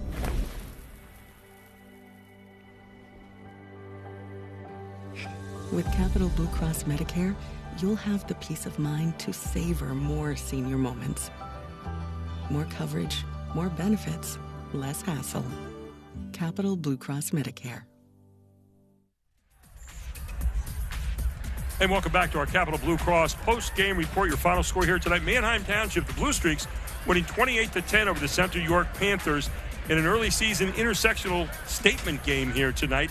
It was Manheim Township pretty much most of the night. And welcome to our Capital Blue Cross post-game report. And Fort Chapman, Manheim Township might have lost a lot of players last year, but I'll tell you what, they got some pedigree in this program. Yes, they do.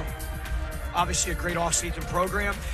And those kids believe in Coach Evans and what it's all about. And they performed for 2 out-of-conference games, beating Cumberland Valley and now Central York both handily.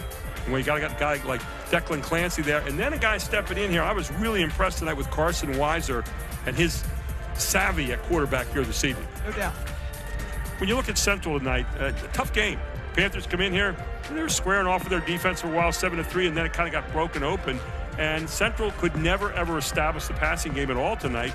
And their running game was kind of a little bit stuttery. Right. It looked like their plan was really to get the ball out in the flat, hit some quick screens. And Manheim Township did a great job defending those early. And they really just couldn't capitalize on the few opportunities they had down the field and just had no rhythm on offense all game. Well, I want to take a look right now at the play of the game tonight, brought to you by AT&T. And this game had a lot of really good plays in, but this might have been the absolute best passing play of the night. Weiser looking to the end zone, and this guy made some unbelievable catches. And we're talking about number 10, Lex Haberbosch. Look at this guy. He goes up, and that ball is put, he just goes up and spears it, takes it down the 1-yard line, and they would cash it in for a touchdown. And Haberbosch, not only the offense tonight, was also pretty tough on the defense as well. And that whole defense tonight probably deserves a game ball for Manheim Township because they just locked down on the receivers for Central. That pass, the word to me is belief. You believe in yourself to be able to do it, and you also believe in the receiver to go up and get the football and high point it, and he did. Our Hoffman Ford player of the game tonight is probably not a national secret, okay? This guy was tough from start to finish. Declan Clancy, 30 rushes for 234 yards tonight, and take a look at the body of work he did this evening. That was a rush down the field. He had a 23-yard burst earlier. Had another run for a touchdown later on. And this guy runs with abandon. I mean, you take a look. That was a 23-yard rushing touchdown he had earlier. And he just is a guy that can go here. He's bursting through again. And look at the line. Look at the blocking up front. He is tough to take down. Low center of gravity, runs hard. I would not want to be going against him as a linebacker or safety filling a hole. We'd like to thank all of our audience tonight around Pennsylvania and our Pennsylvania Game of the Week, our Pennsylvania PCN Game of the Week, and we are so glad that you could join us here tonight. Thanks to our audience here in District 3 tonight. You got a chance to see 2 of the great District 3 teams that are going to be around there this year. Coming up, our next broadcast State College against Harrisburg. That'll be September 7th at 1 o'clock. Another big school matchup. We're looking forward to that one. Oh, no doubt. As we alluded to, in 2 days, Harrisburg's got a huge rivalry game. Then they got State College coming in. It's a lot of football for the Cougars, the defending district champion. Well, we want to thank a whole lot of people here tonight. Of course, Josh Edwards and Chad Edwards, the whole Invica crew. They brought you these pictures all evening long. We really appreciate the job they do out there. And, of course, Travis Sparks, who kept our stats all night long, did a great job with that. And thank you to Ford Chapman and Cade Brabula, doing a wonderful job analyzing the game tonight. For all of our Invica crew here and all of our people here at ABC 27-4. Again, your final score, 28-10. Manheim Township wins it over Central. For all of our crew, I'm Gary Sutton. Have a great evening, everyone.